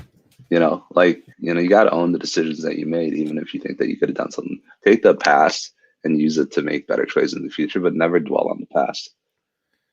When I was 21, I should have made out with that girl, Monica, but I didn't. And I still beat myself up a little bit. But yeah. Dude, for me, it was playing Brian McKnight with my girlfriend Sarah when I was 20. She dumped me that night. Fucking Brian McKnight. Brian McKnight ruined my sex life. That's actually one of my chapters in the book. Brian McKnight ruined my sex life. But yeah, nobody could fault you for it. No. Well, I mean, even if they do, it's none of your business. And It's just a choice you have to make. Now, here's the beauty of what I would say with the married red pill guys in particular, is that guys do this eventually when they get their shit together. They own their decision and they write field reports on it. So what happens is when you come into this situation, which happens more often than you can believe, a lot more, you'll be able to say, like, a guy like me, or, Wine More Please, or somebody who's been around a while can say, okay, I've seen this about the last 20 times. I've seen guys that take her back. I've seen guys that open up the marriage on their own unilaterally. I've seen guys that divorce. Here's what they ended up having. And so you kind of have an understanding of what the consequences of each individual decision are going to be. So you know what you're trying to achieve. And if the consequences of one better align with that, then you kind of get a little bit of guidance on what to do.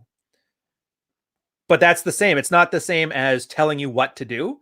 It's showing you, or it's teaching you what not to do. Yep.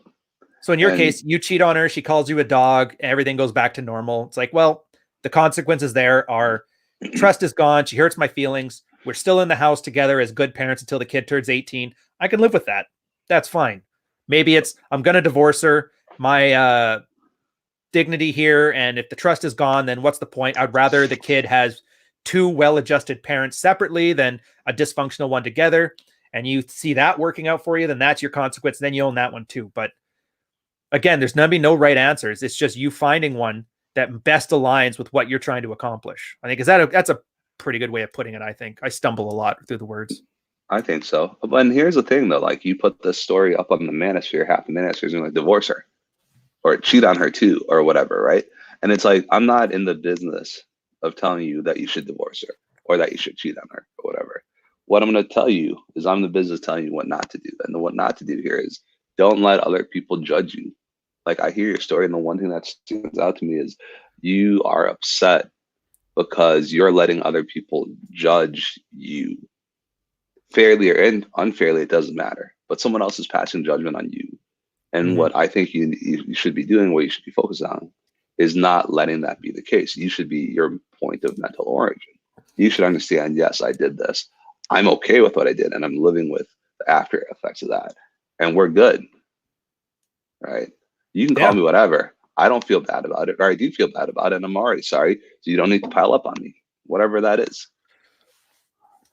By the way, thank you for sharing the story. Yeah, I mean, dude, like, this is, honestly, it takes a lot of balls to go and put that out there and engage on that level. Ooh, there's another thing. So you guys, again, back me up on this one. You wouldn't believe how many guys would post this story on either the Married Red Pill, or then once we made it the Ask Married Red Pill section. They'd post the story. We would say exactly this with a lot more expletives thrown in. The guy would argue constantly and then delete his account like a day later. Even when it's just perfectly anonymous, like right now, you're just a name with a G on an icon. Nobody knows who you are, where you're from, anything about you is perfectly anonymous. But people's egos are so fragile that right after this, they would actually just hide all evidence of this and remove it because it hurt their feelings so much. So yeah, I like when he's saying, like, thank you for sharing, he's not joking. It does take balls, and a lot of guys can't even muster that much. Whoa, was this still on, or? Yeah, no, you're good. Okay, good. Yeah, Your microphone is really good. There's like no background hum to it, so when you're not talking, it sounds like you're offline. I've got headphones right now with Bose QCs 35s. Ah, So just good follow up. I became red pilled after all this I mentioned. I guess I struggle with giving no Fs and not losing my son and the perspective. Yes, I'm really okay with that. I would do it again. Yeah, the see, losing now, the son thing is hard though, right? Like, of course it's here's hard. where you It's supposed to be here's hard. here's the flip side of it, right? How do you become Machiavellian enough to figure out how to win this game and reach your objectives? Um, when it's just you, when you have to navigate the social matrix and whatever the role is, female imperative. Well, I don't fuck those buzzwords, but society. I'm just calling it society. All right. Um, yeah, you have to understand how to play the game and how to navigate it. Um, and you might get fucked here. That's the truth. You may have to mentally prepare yourself to get mentally, to get fucked.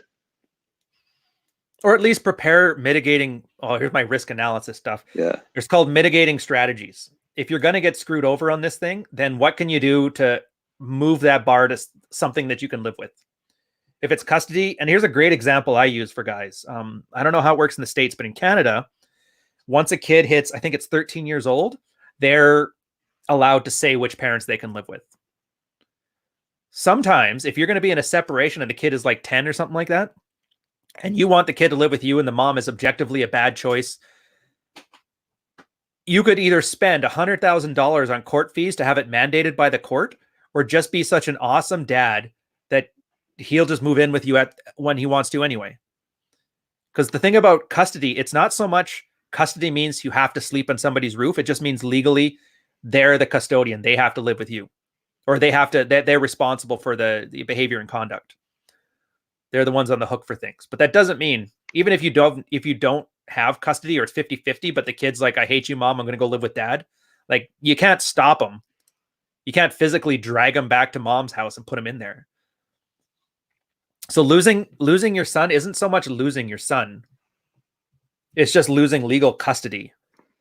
And I don't think we talk about that enough, because people treat custody as if it means once custody's gone, then, he's dead to you.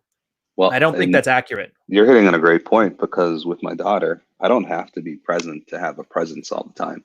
Yeah. And tucking her in at night, kissing her on the forehead and reading books probably feels really good. Yep. But that's for you. That's not for her. Exactly. For her, for my daughter, the only thing I want her to know, and which she does, is I'm paying attention, and even if I'm not there, I'm paying attention. So, like, I take weekends to San Francisco, and it's just par for the course. But the whole notion of me not being there doesn't mean I'm not there or attentive. Yeah, I'll know. So.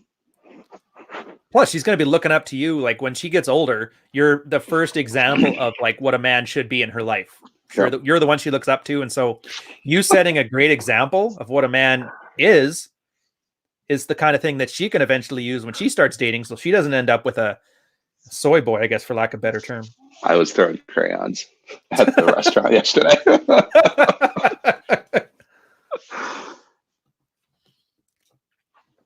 She will, if she leaves. Girls do that. She will. She's going to do it. Like, you got no control over that, right? Married Red Pill says, focus on what you can control.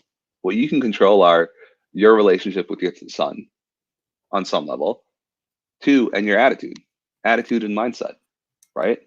If you're going to be a depressed, negative Nancy fuck, people are going to pick up on that. And you're not going to be fun to be around. People don't want to be around you. Yeah, and so what happens? Exactly. And worst case scenario, it might be, I haven't mentioned this, it ruffles feathers, mostly because you're not a dad, you wouldn't know, but I'm like, look, if you just look at this objectively, there is a chance if somebody was, let's say your kid's 5 years old, you get divorced, mom gets full custody, she moves out of state, that stuff that's outside of your control, you can't do anything about it. She's going to be filling his head with lies about how much of a dirtbag you are. Until the kid turns 18, you're going to have no way of influencing that stuff. But at the same time, the kid's eventually going to become an adult and learn to start thinking for himself. Is dad really as bad as this? And, you have a dinner with the kid and then you kind of bring out like, look, mom did all this stuff. I had no control over it. But instead of paying $100,000 fighting her in court, here's a college fund. Yep. That sucks for you, but for the kid, could you not objectively argue then that you're raising a better kid that way? Yeah, even though mom weaponized you against me, well, I've made sure you're living the best adult life you can, and here's what I can do. It's just an example, but That's a and that's fantastic point. I mean, yeah. Do you want you're to be not a doing, good dad, or do you want to raise good kids? Because there's a difference. yeah, you're doing things for the kid, not for yourself. I mean, that's value add, right? When we go back to value add, we go back into, not what you should do, but it's like the things that I'm doing for my daughter aren't for me. They're for her, right? Mhm. I'm trying to make her life better. I'm not trying to make my life better as her being a function. This is why if you go to like this little youth sports, you have all these parents who are like trying to live vicariously through their kids. Doesn't have shit to do with their kids. It has everything to do with the parents. I think that's very wrong. Oh, dude, it got so bad in Canada with hockey parents. They actually had PSAs out. There was Oh one where a no. dad was playing hide and seek with his kid. It's absolutely hilarious. And the kid was hiding and he starts yelling at the kid. That's not where you hide. He like pulls open a manhole cover. He's like, get in there. That's where you hide. And they're like, why is it okay on the ice? But yeah, I think they were trying to make it a shocking example to shame parents and to stop living vicariously through their kids. But that 20 years later, and I'm still laughing at that commercial. If I find it, I'll tweet it out. It's absolutely hilarious. Just yelling at the kid, pointing at a manhole.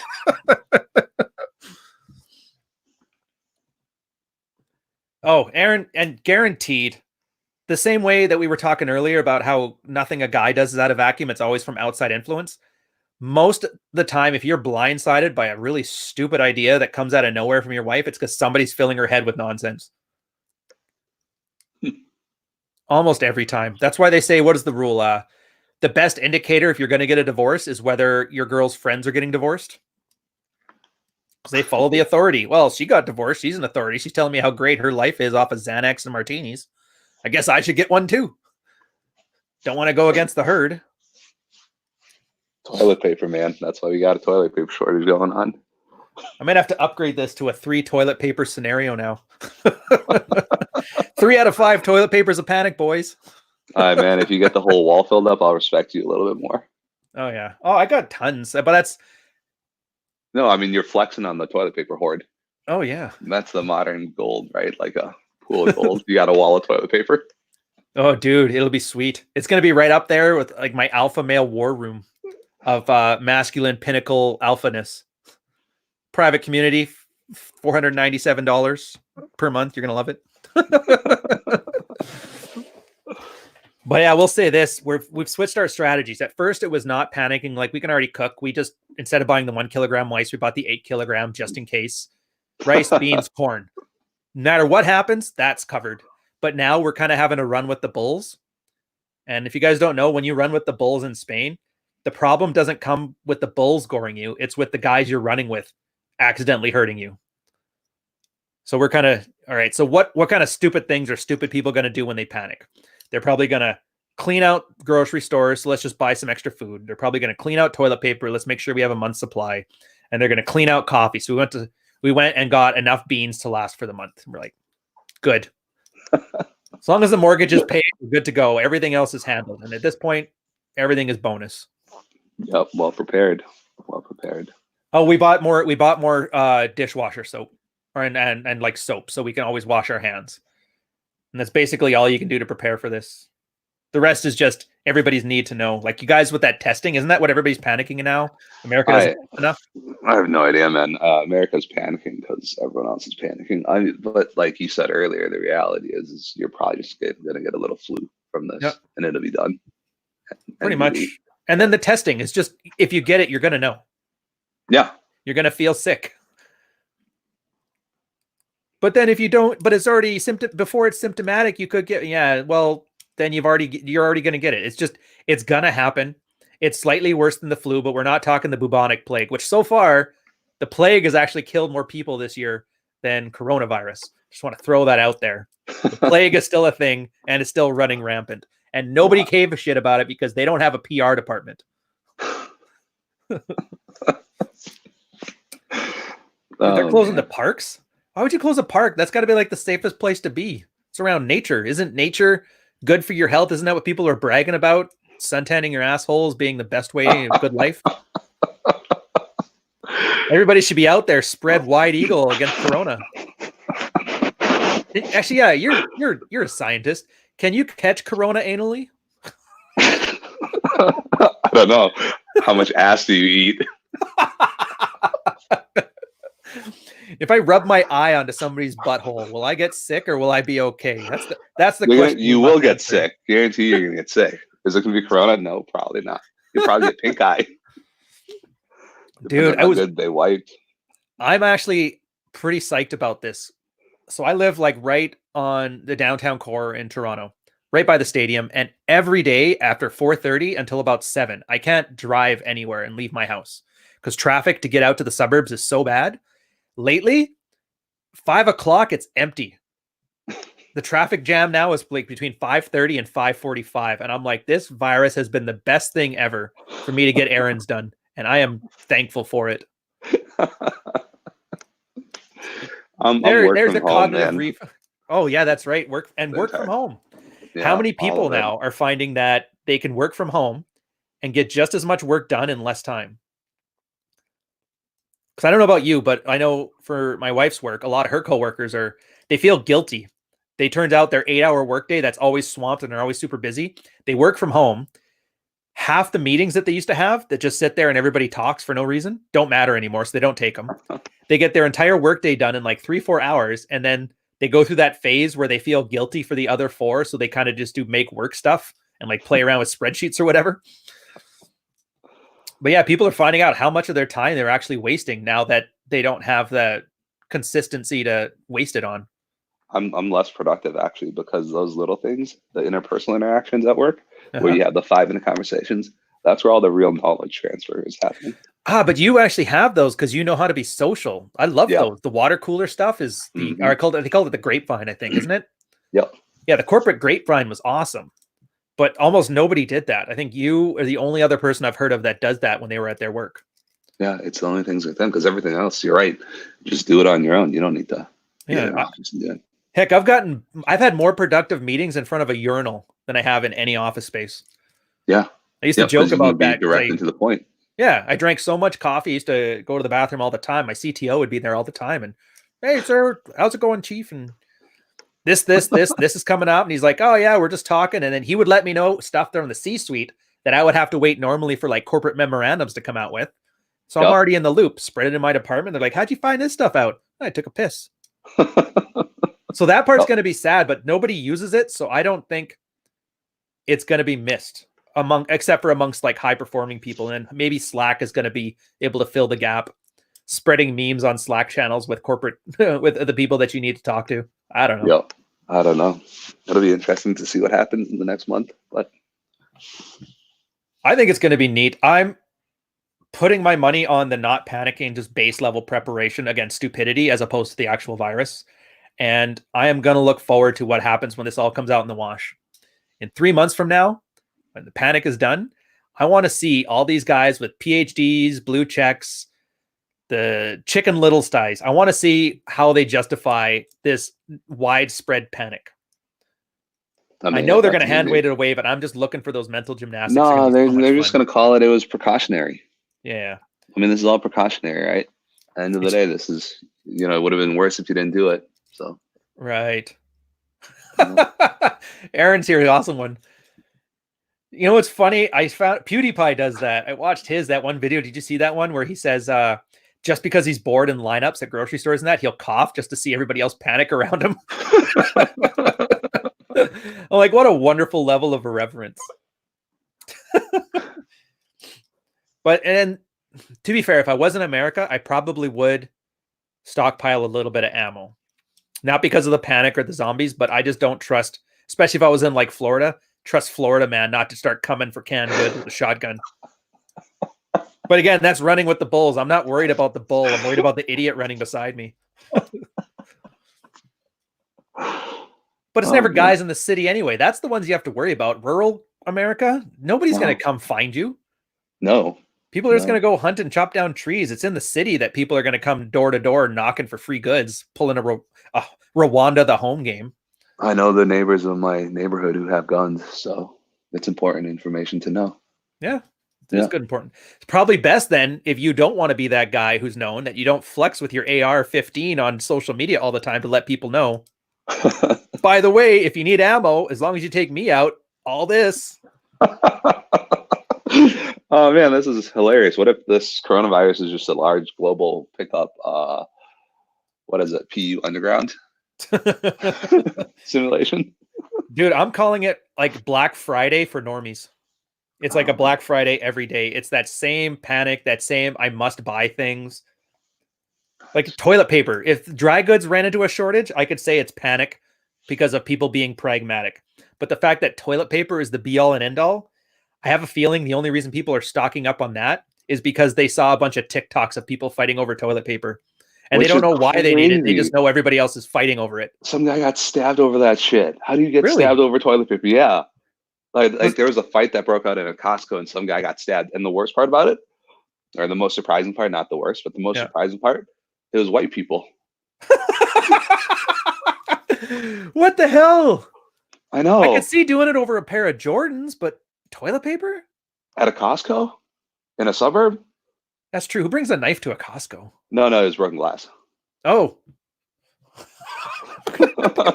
I'm picturing that Simpson episode where like Anchorman, when they have the Anchorman fights, just grabbing a bottle from the Costco lineup. Right. And smash. Right. It's on, boys. Bunch of monkeys having a knife fight in the streets. Right. It makes no sense. You know what? Whatever. Let them thin themselves out. Oh boy.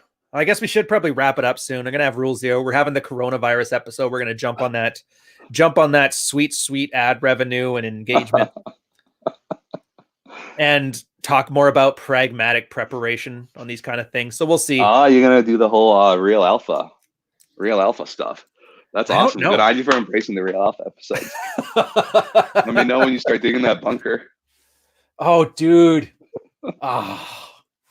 We'll see. I'm hoping. I usually end up being like the jaded voice of reason in some of these things. I'm kind of irreverent like John. John's just a little more clownish about it, which I find is hilarious, but we generally kind of like every one of our sentences start with, see these fucking idiots, then insert reasonable discussion right there. Oh, all right. So I guess we can end this one. This is usually the part where I tell the guy, pitch the stuff if you have anything that people can find you on, but I know you don't want people to find you. I've been thinking about this. My Twitter is at 288. If we get that up to 1,000, I'll show you guys my butthole. So there you go. All right, I'm adding that to the chat. All right. Find more, please, for butthole. Oops. Oh, I spelled it with the bobs and vagina spelling. All right, guys. So in 23 minutes, we're going to be doing Rule 0. It's going to be the coronavirus episode. I believe we're on Troy's channel. Check it out. I hope you've gotten some value out of this. I'm going to give a special shout out to Glenn, doing the Lord's work, and I mean that. Thank you, Tom, for giving me something else here that I got to go look up and research now because my my to-do list is not long enough, but I will give it a general look. I figure you went through the effort of giving me a super chat to bring it to my attention. The least I could do is give it a cursory glance. Thanks again. Wine more, please. Anytime we can carve any of your time out to improve these guys' lives, I think it's well worth it, and it is truly a gift. And I do sincerely appreciate it because I know you don't have a lot of free time, even in the virus. Yeah, glad to be here. It's fun. And I guess we'll end it on Return of the Max wisdom there. All right, catch you guys in a bit.